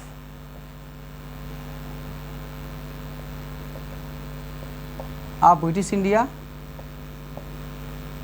history of British India में जेम्स मिल ने यह ग्रंथ मुख्यतः 3 वैल्यू में लिखा गया है और इस ग्रंथ में भारतीय इतिहास का सर्वप्रथम विभाजन जो है वह सांप्रदायिक आधार पर कर दिया गया और सांप्रदायिकता के आधार पर यह जो विभाजन हुआ, यह विभाजन ही मूलतः हम भारतीय परिप्रेक्ष्य में डिवाइड एंड रूल बांटो और राज करो की नीति का प्रारंभिक बीजारोपण हम यहाँ पे देख सकते हैं। जो डिवाइड एंड रूल की संकल्पना आई, इसका देखिए, इसका जो पूर्वानुमान यहाँ पे होता है कैसे कि जेम्स मिल ने क्या किया, जेम्स मिल ने सांप्रदायिकता को बढ़ाने के लिए और पूरा इतिहास को हिंदू बनाम मुस्लिम करने के लिए एक स्ट्रेटेजिक रूप से सोची समझी चाल के रूप से भारत के इतिहास का निरूपण कर दिया। और इन्होंने क्या किया, इन्होंने भारतीय इतिहास की व्याख्या में यह कहा कि जो प्राचीन काल है, यह प्राचीन काल भारतीय धर्म दर्शन अध्यात्म की प्रधानता का काल है। इस कालखंड में भारत ने मुख्यतः ज्ञान विज्ञान तकनीक आदि में महत्वपूर्ण विकास किया। यह हिंदुओं की सर्वोच्चता का काल है। यह काल हिंदू धर्म और संस्कृति के विस्तार का काल है। यह काल एक प्रकार से भारतीय परंपरा की समुन्नतशीलता, भारतीय परंपरा की इस समृद्धशीलता को व्यक्त करता है। और इसके प्रमुख जो प्रणेता है, जो प्रमुख इसके प्रोटैगनिस्ट पर्सन हैं या जो इसके प्रमुख रिप्रेजेंटेटिव्स हैं, वे हैं आपके हिंदू हैं। इसी आधार पर कहा कि प्राचीन काल मुख्यतः हिंदुओं का काल है, तो ये हिंदू काल हो गया। ठीक है। फिर दूसरा कहा कि जो हिंदू संस्कृति की विशिष्टता है, जो इनके धर्म दर्शन और अध्यात्म की प्रधानता है, जो विश्व में इनकी महत्व को स्थापित करती थी, उन सबको जब इस्लामिक आक्रमण होता है, जब अरबी आक्रमण होता है, तो इस्लाम वाले मुसलमानों के आगमन के फलस्वरूप इन लोगों ने पूरी संस्कृति की महत्वपूर्ण पद्धतियों को नष्ट भ्रष्ट कर दिया। इनके मंदिर, इनके महत्वपूर्ण आपके शैक्षणिक केंद्रों, इनके महत्वपूर्ण अन्य सांस्कृतिक केंद्रों को नष्ट भ्रष्ट करके तोड़ फोड़ के इनकी सभ्यता संस्कृति को समाप्त कर दिया। तो ऐसे कंडीशन में दूसरा जो काल है वह क्या है, वह कर दिया इन्होंने मुस्लिम काल। तो अब समझिए मुस्लिम काल, और कह दिया कि पूरी की पूरी जितनी भी सामाजिक कुरीतियाँ हैं वह सब मुसलमानों की देन है, वह सब मुसलमानों की देन है। तो इन्होंने हिंदू धर्म की उस विशिष्टता को, उस गौरव गाथा को नष्ट कर दिया जो प्राचीन काल में पूरे विश्व इतिहास में जिसके लिए भारतीय संस्कृति जानी जाती थी, जो मुख्यतः आर्यावर्त की संस्कृति, ब्रह्मावर्त की संस्कृति, ब्रह्मर्ष देश की संस्कृति के नाम पे जानी जाती थी, जिसे मुख्यतः बौद्ध ग्रंथों में जम्बूद्वीप की संस्कृति के नाम से जाना गया है। उस संस्कृति को नष्ट भ्रष्ट करने का प्रयास का पूरा श्रेय वह मुसलमानों को दे दिया। और भारत में अंधविश्वासी प्रवृत्ति, भारत में धर्म केंद्रित समाज, भारत में आपका जजिया प्रथा, भारत में पर्दा प्रथा, भारत में विधवाओं की खराब स्थिति, भारत में सती प्रथा आदि का पूरा जो है कारण क्या है, मुसलमानों को इन्होंने देकर एक प्रकार से हिंदू बनाम मुस्लिम पूरा इतिहास कर दिया। इतिहास को पूरी तरह से हिंदू बनाम मुस्लिम कर दिया। तो इससे सहज रूप से उनकी मानसिकता पर प्रभाव पड़ा। जो हमने अभी हिस्ट्री ऑफ मेंटलिटीज़ की बात किया, उसी तरह मनोवैज्ञानिक इतिहास लेखन का यहाँ पे लिखते हुए इस तरह का दृष्टिकोण व्यक्त किया गया। ठीक है। तो ये आपके महत्वपूर्ण जो इतिहास है, मतलब प्राचीन गौरव गाथा को नष्ट करने का पूरा श्रेय जो दिया वह मुस्लिम काल को दे दिया और हिंदू बनाम मुस्लिम कर दिया, हिंदू बनाम मुस्लिम कर दिया। वास्तव में अगर देखा जाए, समझिएगा कि जो राजेंद्र प्रसाद का भारतीय विभाजन पर एक बड़ा फेमस कमेंट था। राजेंद्र प्रसाद जी ने कहा कि भारत विभाजन का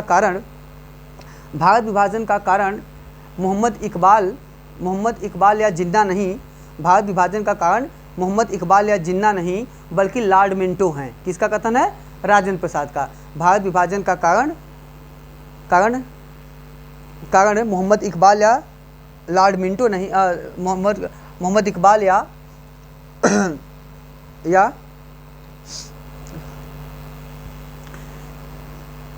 जिन्ना नहीं है बल्कि इसका कारण लॉर्ड मिंटो हैं।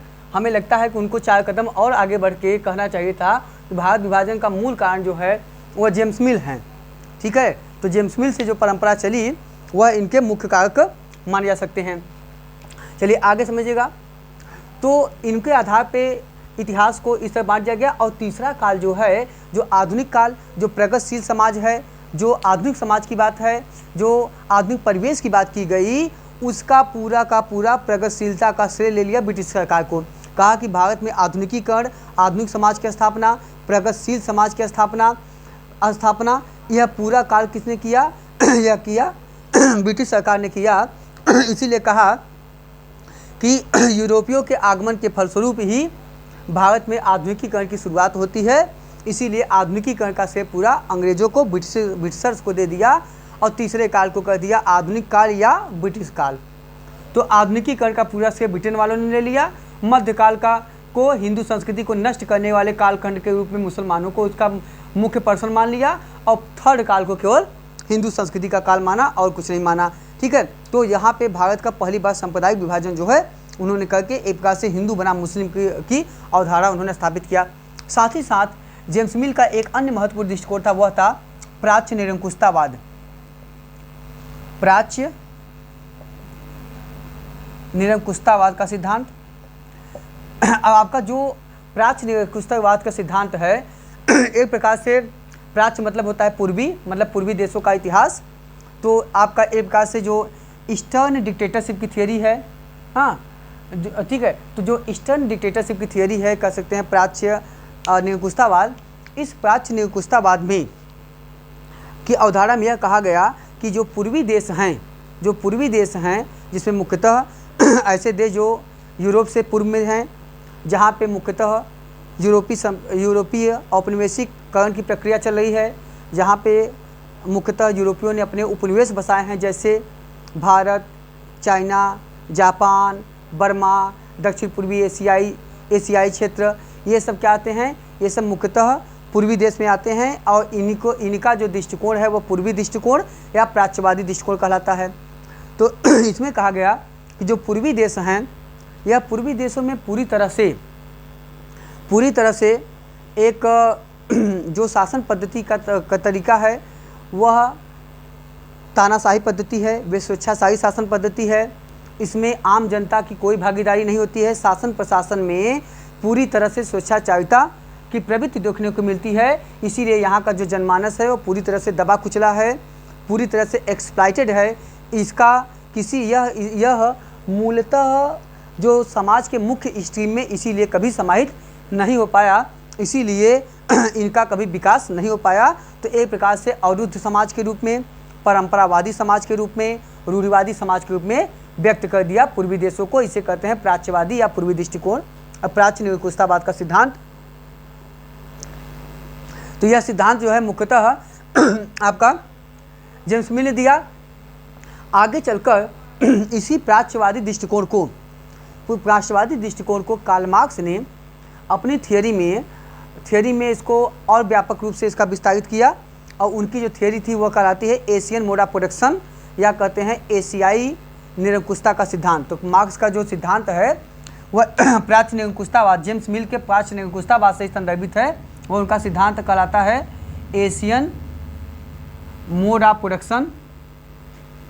तो एशियाई उत्पादन पद्धति के सिद्धांत के अंतर्गत कार्ल मार्क्स जब इसकी चर्चा कर रहे हैं तो कार्ल मार्क्स ने एशियाई समाजों को रूढ़िवादी समाज, परंपरावादी समाज, जड़हीन समाज, स्पंदनहीन समाज, अंधविश्वासी समाज आदि के रूप में उल्लिखित किया और यहाँ पे मानव मात्र की स्वतंत्रता को नकार दिया और साथ ही साथ यह कहा कि जो भारतीय शासन पद्धति है यह वंशानुगत शासन पद्धति है, इसमें राजा महाराजा द्वारा लगातार आम जनता का शोषण किया जाता है और इनका शोषण इस हद तक रहा कि इनमें वर्ग संघर्ष की प्रवृत्ति का विकास ही नहीं हो पाया। तो क्लास स्ट्रगल जिन समाजों में नहीं होगा वह समाज आगे नहीं बढ़ पाएगा। जिस व्यक्ति में क्लास स्ट्रगल की प्रवृत्ति नहीं रहेगी वह व्यक्ति आगे नहीं बढ़ पाएगा। तो क्लास स्ट्रगल के आधार पे यह वर्ग संघर्ष विहीन अवस्था के रूप में इसको व्यक्त करते हुए एशियाई उत्पादन पद्धति को पूरी तरह से असमानतावादी सिद्ध करने का प्रयास किया और इसी को उन्होंने इस पद्धति को कार्ल मार्क्स ने मुख्यतः एशियन डिक्टेटरशिप थियरी के आधार पर भी व्यक्त किया। एशियन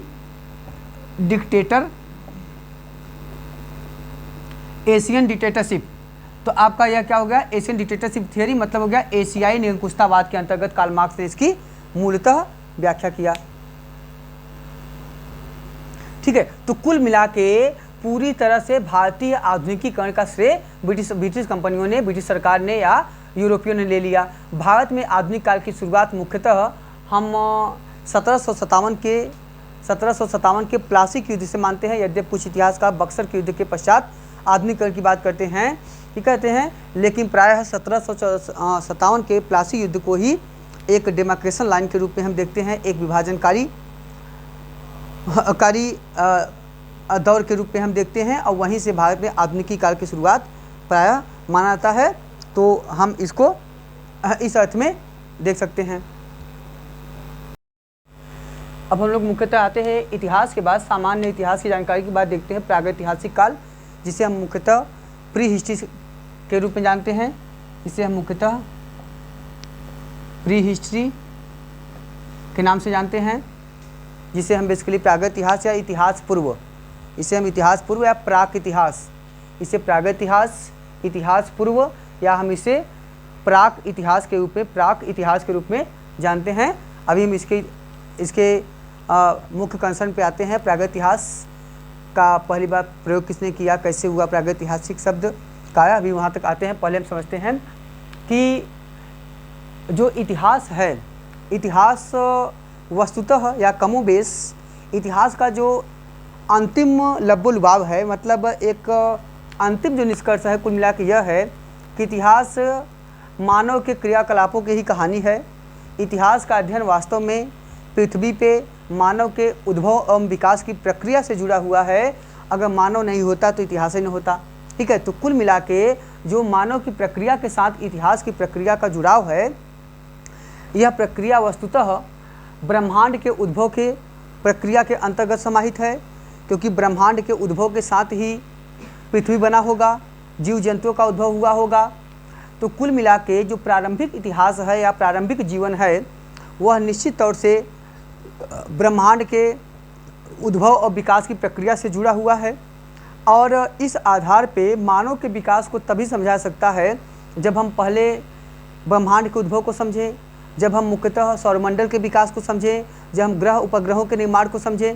तो चूँकि हम इतिहास के विषय के अंतर्गत बहुत ज़्यादा डीपली इसका एनालिसिस नहीं कर सकते हैं, तो हम अगर एक मोटे मोटे तौर पे या रूपरेखा में हम देखें तो हम मानते हैं कि जो जो पृथ्वी पे मानव के विकास की प्रक्रिया है, जो पृथ्वी पे मानव के उद्भव और विकास या प्रकृति के उद्भव और विकास की प्रक्रिया है, वह वस्तुतः मानव और प्रकृति मतलब जीव और प्रकृति के सम्मिलन के फलस्वरूप, दोनों के एकीकरण के फलस्वरूप ही आगे बढ़ता है।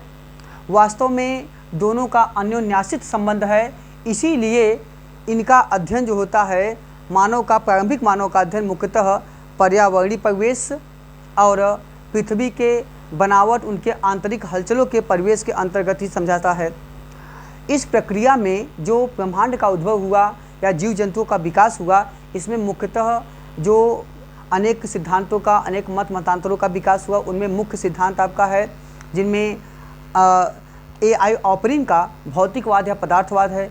A.I. ऑपरिन ने भौतिकवाद या पदार्थवाद, जिसे कहते हैं मटेरियलिस्टिक थियरी, इसमें उन्होंने बताया कि संसार की जितनी भी वस्तुएं हैं वे किसी न किसी स्वरूप में वास्तव में वे कार्बनिक पदार्थों के उद्विकास के फलस्वरूप ही बनती हैं। वह कार्बनिक पदार्थों के ही परिणाम होते हैं। इसीलिए आप देखते होंगे जब हड्डियां पाई जाती हैं या कुछ ऐसे जो मनुष्य के स्केलेटन प्राप्त होते हैं, उनमें हम हड्डियों में कार्बन की मात्रा के आधार पर ही उसका तिथि निर्धारण करते हैं।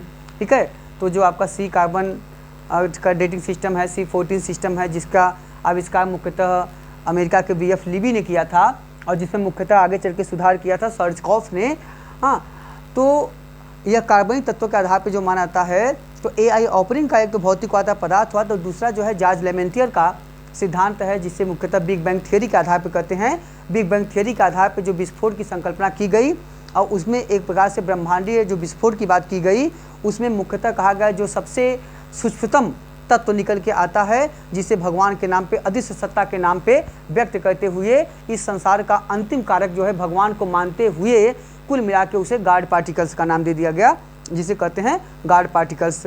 तो कुल मिला के उसी गॉड पार्टिकल्स के तहत संपूर्ण विश्व उस परम तत्व के अंतर समाहित होते हुए पृथ्वी पर उसका उद्भव और विकास होता है। तो उसके उद्भव और विकास की प्रक्रिया अंततः विज्ञान भी अंतिम में जाके जहाँ पे ईश्वरीय चित्त में परम तत्व में समाहित हो जाता है, वही आप कहलाता है विज्ञान में गॉड पार्टिकल्स। इसके बाद और ठीक है, तो मतलब ब्रह्मांड के उद्भव की प्रक्रिया के साथ ही वास्तव में प्रकृति का निर्माण हुआ और प्रकृति के साथ साथ ही जीव जंतुओं का आगमन होता है और उसी प्रक्रिया के अंतर्गत मनुष्य और उससे क्रमिक विकास के फलस्वरूप आधुनिक मनुष्य, आधुनिक मानव का विकास होता है।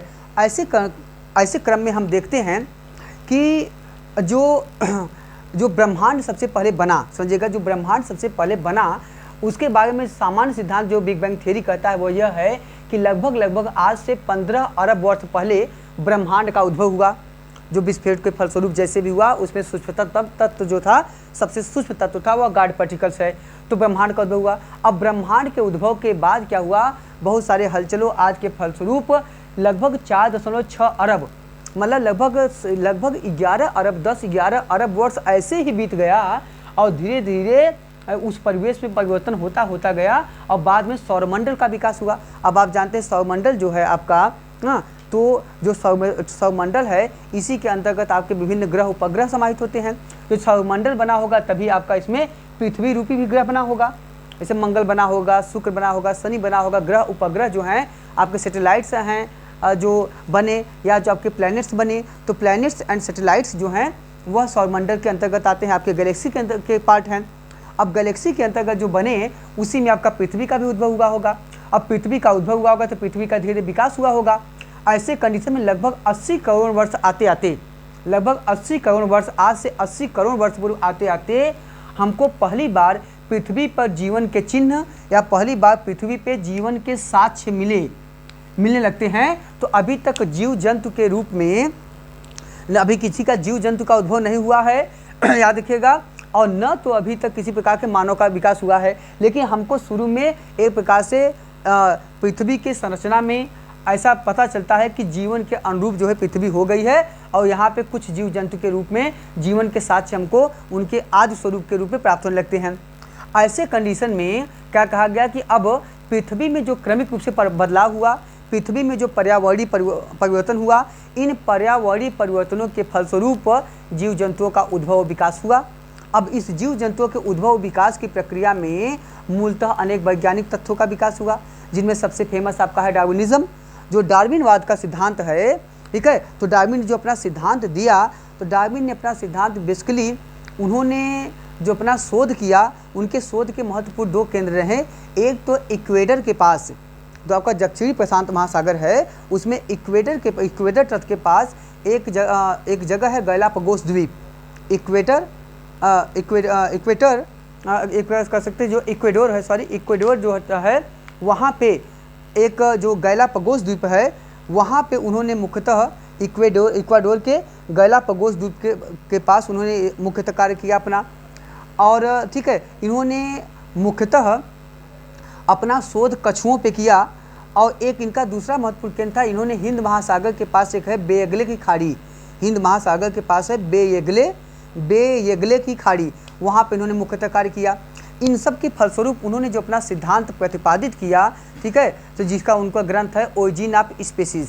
जो ओरिजिन ऑफ स्पीसीज डार्विन ने ग्रंथ लिखा, उस ग्रंथ में उन्होंने प्रकृति और जीव के बीच के साहचर्य का वर्णन किया और प्रकृति और भौतिक परिवेश, भौतिक परिणाम और प्राकृतिक परिवेश के अंतर संबंधों की चर्चा करते हुए उन्होंने अनेक सिद्धांत प्रतिपादित किए, जैसे नेचुरल सिलेक्शन का सिद्धांत, इसके बाद उनका था आपका सर्वाइवल ऑफ द फिटेस्ट का सिद्धांत, इसके बाद आपका स्ट्रगल फॉर एग्जिस्टेंस का सिद्धांत। इन सिद्धांतों के माध्यम से उन्होंने अपनी बातों को प्रतिपादित किया। और आगे चल के लैमार्किज्म में लैमार्क ने जो अंगों की उपार्जित लक्षणों की बात किया, उन्होंने उसमें अपना इनहेरिटेंस ऑफ एक्वायर्ड कैरेक्टरिस्टिक्स की बात करते हुए इसकी अपनी बातों को रखा। और इन सब के माध्यम से जीव जंतुओं और प्रकृति के साहचर्य की चर्चा की गई। तो यह माना जाता है कि लगभग जब पृथ्वी पर जीवन के चिन्ह दिखाई देने लगे होंगे, तो ऐसे कंडीशन में जो प्राकृतिक परिवेशन हुआ, जो प्राकृतिक अवस्था में नए नए बदलाव हुए, जो प्रकृति के साहचर्य के फलस्वरूप उसके आंतरिक हलचलों में, उसके बनावट पद्धति में बदलाव की प्रक्रिया स्थापित हुई, उनको समझने के लिए, तो प्राकृतिक हलचलों को समझने के लिए और प्राकृतिक परिवर्तनों को समझने के लिए इतिहासविदों ने, बेसिकली कर सकते हैं वैज्ञानिकों ने, ठीक है, भूतत्ववेत्ताओं ने, आदि लोगों ने, ठीक है, जो आपके एंथ्रोपोलॉजिस्ट हैं, अन्य लोगों ने क्या किया, इन्हें उस प्राकृतिक परिवेश को 5 भागों में बांट के देखा, जिसे हम कहते हैं आपके 5 महाकल्प या एरा।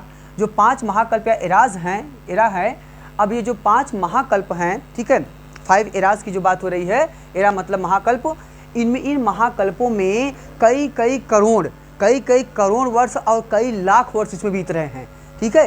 ये छोटी घटना नहीं है। तो अब इसमें समझिएगा, इसमें कहा जाता है जो आदि कल्प है, जिसे हम बेसिकली कहते हैं आर्कियोजोइक। याद रखिएगा, इसका इंग्लिश हिंदी दोनों याद रखिएगा, क्योंकि दोनों अक्सर पूछ लेते हैं। तो पहला जो हुआ आपका, वह हुआ आपका आदिकल्प आर्कियोजोइक।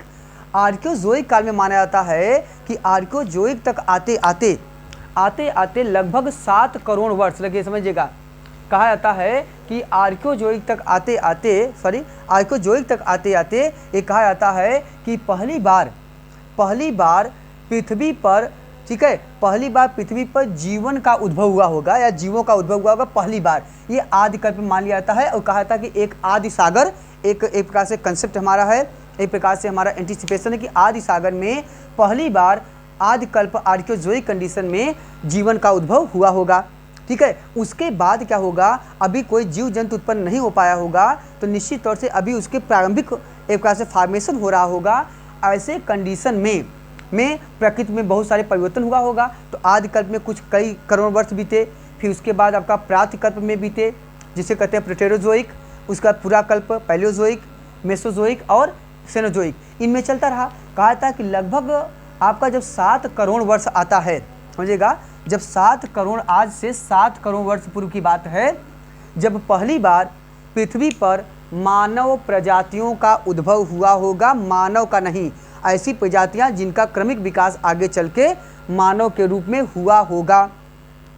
अब इनमें से जो न्यूटन कल्प है, इसमें जब पहली बार मानव प्रजातियों के उद्भव की संभावना व्यक्त की जाने लगी, तो कहा था कि अब इस नूतन कल्प में किस प्रकार के मानव प्रजातियों का आगमन होता है, उनको समझने के लिए नूतन कल्प को भी 6 कालों में बांट दिया गया।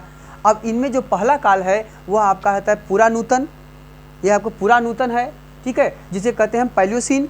तो आपका पूरा नूतन काल में मुख्यतः लंगूर सम प्राणियों, पूरा नूतन काल में मुख्यतः लंगूर के समान प्राणियों का उद्भव होता है। और आदि नूतन, जिसे हम इओसीन कहते हैं, इसमें प्राइमेट या नर बानर का विकास होता है।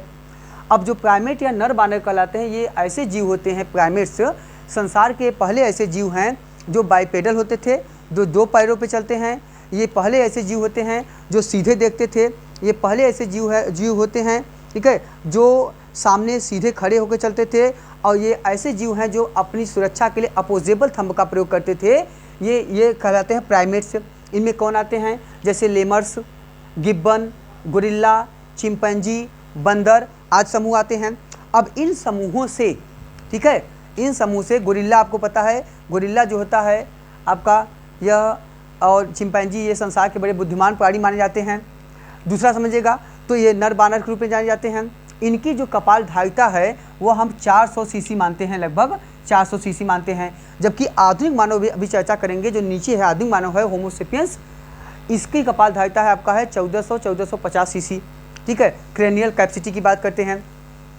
इसके बाद क्या होता है कि तीसरे काल में जो आदि नूतन है, ऑलिगोसीन है, इसमें मुख्यतः बंदर, कछुआ और मगर प्रजातियों का उद्भव होता है। और आगे चल के मध्य नूतन काल मायोसीन में हम कपियों का विकास देखते हैं। तो जो कपि हैं, यही कपि जो हैं, एक प्रकार से ये सब भी बंदर के आसपास की प्रजातियां हैं। इन्हीं कपियों से मुख्यतः जो है आगे चल के मानव प्रजातियों का विकास होता है। कपियों के बाद इन्हीं में मानव के समान प्राणी का उद्भव होता है, जिसे कहते हैं मानव समप्राणी या होमोनिड्स, जिसे कहते हैं मानव समप्राणी या होमोनिड्स।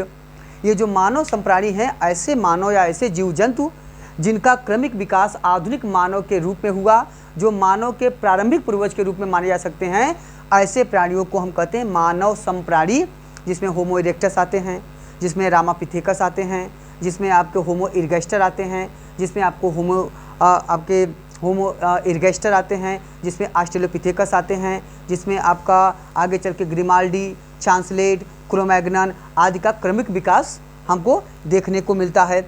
यहीं से जो प्लीस्टोसीन एज है, प्रातःनूतन काल, जहाँ मानव समप्राणियों का विकास होता है, यहीं से यह काल लगभग आते आते 25 से 30 लाख ईसा पूर्व हो गया। तो मतलब है यह काल कब से आता है, यह काल लगभग 30 से 25 लाख BC ईसा पूर्व का है।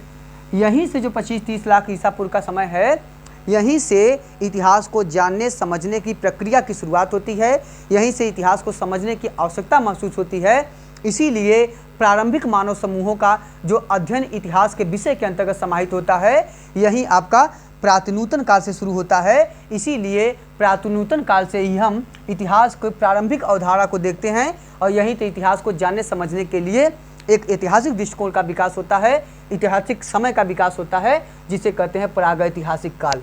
तो प्रातःनूतन काल के अंतर्गत या प्रतिनूतन काल प्लीस्टोसीन के अंतर्गत हम इतिहास का अध्ययन शुरू करते हैं, जिसे हम कहते हैं प्रागैतिहासिक काल। तो प्रागैतिहासिक काल कहाँ आता है आपका? यह आता है मुख्यतः प्रातःनूतन काल के अंतर्गत समाहित होता है। और यही प्रातःनूतन काल से जो मानव क्रमिक रूप से विकास करता हुआ चलता है, धीरे धीरे उसके पत्थर के औजार, उसके बनावट पद्धतियों आज का अध्ययन करते करते उसके आधार पे, उसके बनावट विधि, उसके आकार प्रकार, उसके प्रयोग और अनुप्रयोग के आधार पे हम उसकी कपालधारिता का निर्धारण करते हैं। और यह हम मानते हैं कि यहीं से जब यह कपालधारिता, इनका सीक्वेंस, इनका जो बौद्धिक स्तर, रेशनल कैपेसिटी है, बढ़ती जाती है। और यह रेशनल कैपेसिटी जब 1400 साढ़े 1400 सीसी तक पहुंचती है, उसी को हम आधुनिक मानव मान लेते हैं, उसी को हम कहते हैं होमो सेपियंस।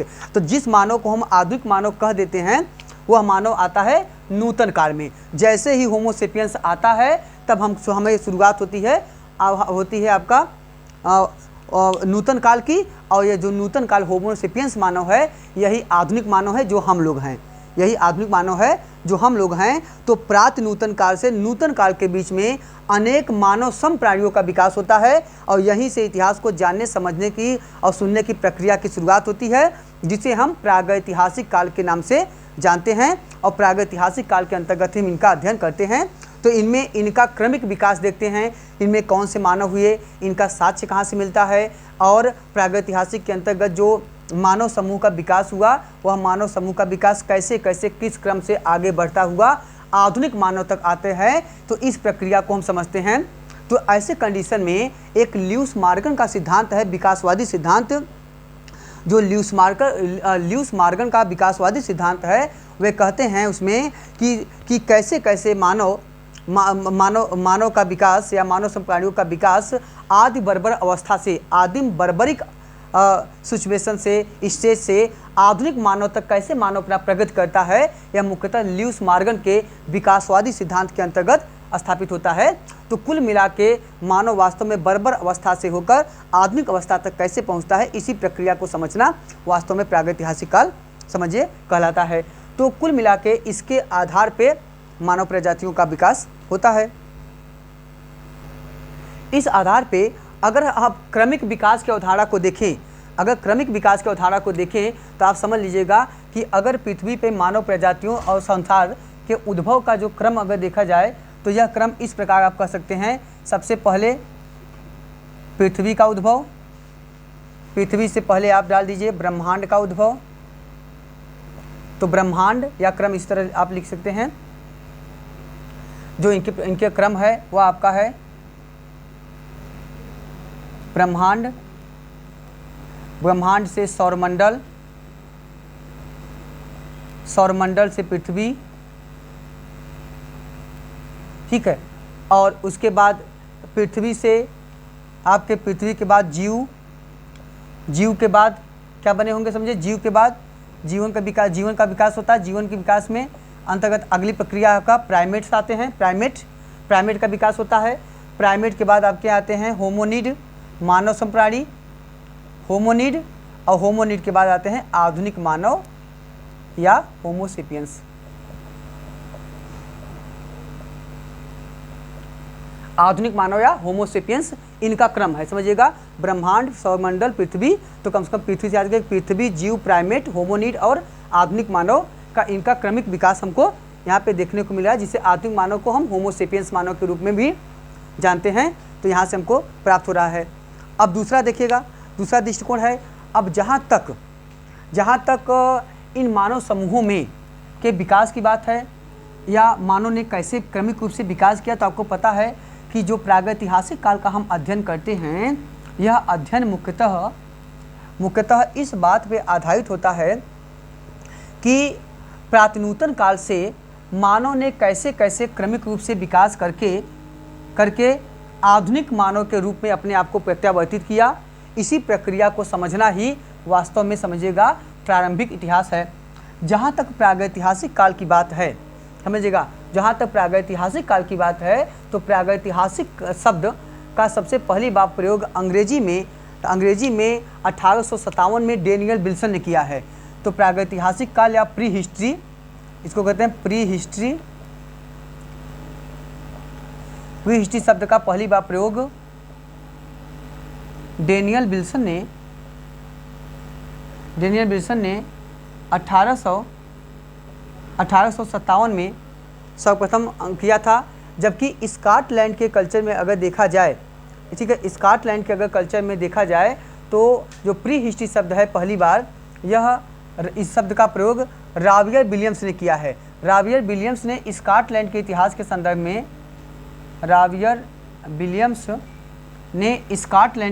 संदर्भ में किया है स्कॉटलैंड में, और इनकी किताब का नाम है स्टोन एज कल्चर, या इसको लिखते हैं स्टोन हेंज कल्चर। तो स्टोन एज कल्चर याद रखिएगा, स्टोन एज कल्चर किसका है? राबियर विलियम्स का। ठीक है, तो राबियर विलियम्स और डेनियल विल्सन महत्वपूर्ण है। कभी कभी ऐसा भी हो सकता है कि डेनियल विल्सन आए, राबियर विलियम्स ऑप्शन न हो। अगर राबियर विलियम्स ऑप्शन में हो, वो न हो, तो याद रखिएगा दोनों। तो प्री हिस्ट्री शब्द मूलतः अंग्रेजी में पहली बार डेनियल विल्सन ने, और वैसे स्कॉटलैंड के इतिहास के संदर्भ में राबियर विलियम्स ने इस शब्द का पहली बार प्रयोग किया है। अब आते हैं हम आगे। तो हम प्रागैतिहास या प्रागैतिहासिक की बात यहाँ पे कर रहे हैं, ठीक है। इसका मूल तात्पर्य जो प्री हिस्ट्री होता है, इसका मूल तात्पर्य होता है इतिहास पूर्व या इतिहास से पहले। इतिहास पूर्व या इतिहास से पहले, तो मैंने चर्चा किया कि इतिहास का मतलब होता है कि वह ऐसा कालखंड जब हमारे पास ऐतिहासिक जानकारी हो, हमारे पास जब ऐतिहासिक स्रोत हो, जब हमारे इतिहास लेखन को जानने समझने के लिए एक प्रकार का तार्किक दृष्टिकोण हो, बौद्धिक दृष्टिकोण हो, साक्ष्य सापेक्ष इतिहास हो, वस्तुनिष्ठ इतिहास हो, तर्कसंगत हो, हाँ, और जो घटनाएं घटित हुई हों उनके पीछे साक्ष्य हो, वो देश काल और परिवेश में आबद्ध रही हों, उनमें स्थान और समय नियत हो। अगर ऐसी घटनाएं हैं जो समाज को प्रभावित कर रही हैं तो वही घटनाएं इतिहास होती हैं। तो ऐसी पद्धति से पहले जब ऐतिहासिकता का विकास नहीं हुआ था, तब प्रारंभिक अवस्था को हम कहते हैं प्री हिस्ट्री, इसे कहते हैं प्रागैतिहासिक काल। ठीक है, तो यह पहला टर्म आपका हो जाएगा प्री इतिहास, प्री हिस्ट्री या प्रागैतिहासिक काल। दूसरा टर्म आप समझिएगा, दूसरा आपका है प्रोटो हिस्ट्री। दूसरा टर्म आपका है वह कहलाता है आपका प्रोटो हिस्ट्री। प्रोटो का मतलब होता है अर्लीस्ट, प्री का मतलब होता है पूर्व, और प्रोटो का मतलब होता है अर्लीस्ट। प्रोटो हिस्ट्री, प्रोटो का होता है अर्लीस्ट, मतलब होता है प्रारंभिक या आरंभिक इतिहास। तो प्रोटो हिस्ट्री इतिहास का ऐसा कालखंड होता है, समझिएगा, ठीक है। प्रोटो हिस्ट्री इतिहास का ऐसा कालखंड होता है जिस कालखंड में हमारे पास इतिहास को जानने समझने, उसकी पुनर्रचना के लिए, ठीक है, पुनर्रचना के लिए लिखित साक्ष्य तो अवेलेबल हों, लेकिन उन साक्ष्यों को इंटरप्रेट न किया गया हो, उन साक्ष्यों के आधार पे उसको डिसाइफर न किया गया हो, और उन साक्ष्यों के आधार पे हम इतिहास की पुनर्रचना न कर सके, तो ऐसे कालखंड को हम मुख्यतः प्रोटो हिस्ट्री या आरंभिक इतिहास या प्रारंभिक इतिहास के नाम से जानते हैं, या अर्लीस्ट हिस्ट्री। ठीक है, तो प्रोटो हिस्ट्री का मतलब अर्लीस्ट हिस्ट्री। तो जो प्रोटो अर्लीस्ट हिस्ट्री होता है, इसमें हम लोग मुख्यतः किसको शामिल करते हैं? इसमें हम लोग हड़प्पा सभ्यता को और वैदिक संस्कृति को शामिल करते हैं। वैदिक को देखिए, हड़प्पा को इसलिए शामिल करते हैं कि हड़प्पा संस्कृति में लेखन कला के तो साक्ष्य मिल रहे हैं, लेकिन उनको डिसाइफर न किए जाने के कारण, उनका वाचन न किया जाने के कारण, उनको पढ़ा न जा सकने के कारण क्या करते हैं, हम अभी तक उसको समझ नहीं पाए हैं, उसके आधार पर इतिहास को नहीं लिख सकते, इतिहास को नहीं जान समझ सकते हैं। इसीलिए और हड़प्पा लिपि पढ़ा क्यों नहीं गया है? क्योंकि हड़प्पा लिपि के न पढ़े जाने का एकमात्र मूल कारण जो है वह यह है कि हड़प्पा लिपि बाइलिंगुअल नहीं मिलती है, जिसका मतलब होता है कि हड़प्पा लिपि द्विभाषी नहीं मिला है। कोई भी लिपि तब तक नहीं पढ़ी जा सकती है जब तक वो कम से कम 2 भाषाओं में न लिखी गई हो, न समझी गई हो। तो बाइलिंगुअल न मिलना हड़प्पा सभ्यता के लिपि के न पढ़े जाने का मूल कारण होता है। रही बात वैदिक संस्कृति की, तो वैदिक संस्कृति को हम मुख्यतः श्रुत परंपरा पर आधारित संस्कृति मानते हैं, जिसमें मुख्यतः लेखन कला के हमारे पास साक्ष्य नहीं मिलते हैं। लेकिन यह कहना मुश्किल है कि हड़प्पा की जो वैदिक संस्कृति है इतनी बड़ी संस्कृति है, जिन्होंने ज्ञान विज्ञान के क्षेत्र में, जिन्होंने धर्म दर्शन और संस्कृति के क्षेत्र में इतनी महत्वपूर्ण उपलब्धियां हासिल किया, जो भारतीय संस्कृति सभ्यता के आज तक आधार बने हुए हैं। जिसमें वसुधैव कुटुम्बकम की भावना, जिसमें मुख्यतः सर्वधर्म समभाव की प्रक्रिया हमको वेदों से दिखाई देती है। तो वेद एक जो अपव्यय के रूप में प्राप्त होते हैं। वेद एक ऐसी रचना है जो प्रारंभिक इतिहास लेखन में संसार के महत्वपूर्ण साहित्यिक विधाओं में से एक मानी जाती है। तो उस कालखंड के जो प्रतिनिधि हैं उनको लेखन कला से वंचित मानना उचित नहीं प्रतीत होता है। आर्यावर्त जैसी, ब्रह्मावर्त जैसी इतनी बड़ी संस्कृति का विस्तार करने वाले लोगों को हम पूरी तरह से यह नहीं कह सकते हैं कि उनमें लेखन कला का नॉलेज नहीं था। हो सकता है कि उन्होंने जिस पे लिखा हो वो नष्टप्राय हो गई हो, वे पेरिसेबल मॉन्यूमेंट्स रहे होंगे, वे पेरिसेबल ऑब्जेक्ट्स रहे होंगे जिस पे उन्होंने लिखा हो, जैसे ताड़पत्रों पे इतिहास लेखन, जैसे आपका भोजपत्रों पे लेखन, या अन्य किसी ऐसे वस्तुओं पे लिखा हो जो समय के साथ नष्टप्राय हो चुकी हो, इसीलिए वे चीज़ें प्राप्त नहीं हुई हैं। लेकिन हम यह नहीं कर सकते हैं कि उनको लेखन कला नहीं आता होगा। ठीक है, फिर भी तो तत्कालीन परिवेश में न मिलने के कारण या समझिए उसके आधार पर इतिहास की व्याख्या न करने के कारण हम वैदिक संस्कृति को भी मुख्यतः प्रोटो हिस्ट्री के अंतर्गत शामिल करते हैं। तीसरा जो महत्वपूर्ण काल होता है उसका कहते हैं हिस्टोरिक एज। हिस्टोरिक एज इसे कहते हैं ऐतिहासिक काल। अब ऐतिहासिक काल क्या है? ऐतिहासिक काल का मूल तात्पर्य यह होता है कि ऐसा कालखंड जिसके पीछे हमारे पास साक्ष्य हो, जहाँ पे हमारे पास लिखित साक्ष्य भी प्राप्त होते हों, और उन लिखित साक्ष्यों के आधार पे इतिहास की पुनर्रचना भी की जा सकती है, इतिहास को जाना जा सकता है, इतिहास को समझा जा सकता है।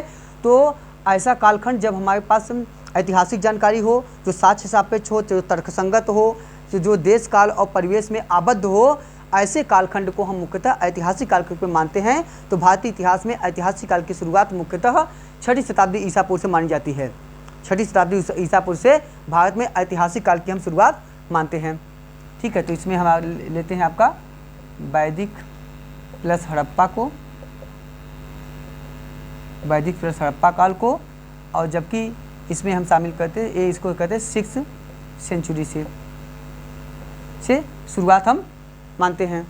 ठीक है, अब हम लोग इसके आगे कल शुरू करेंगे प्रागैतिहासिक काल।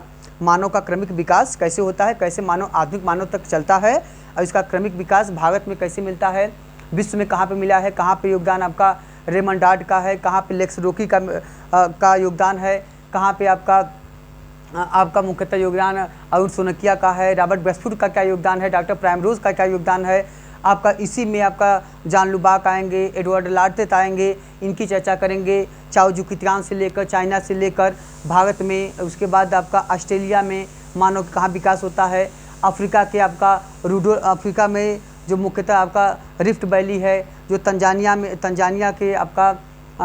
का क्षेत्र है, इसी तरह आपका जो केनिया का क्षेत्र है यहाँ, और इसी तरह ऑस्ट्रेलिया का जो क्षेत्र है, यहाँ पे कैसे कैसे मानव मिले और उनका मानव का नामकरण किस आधार पे किया गया।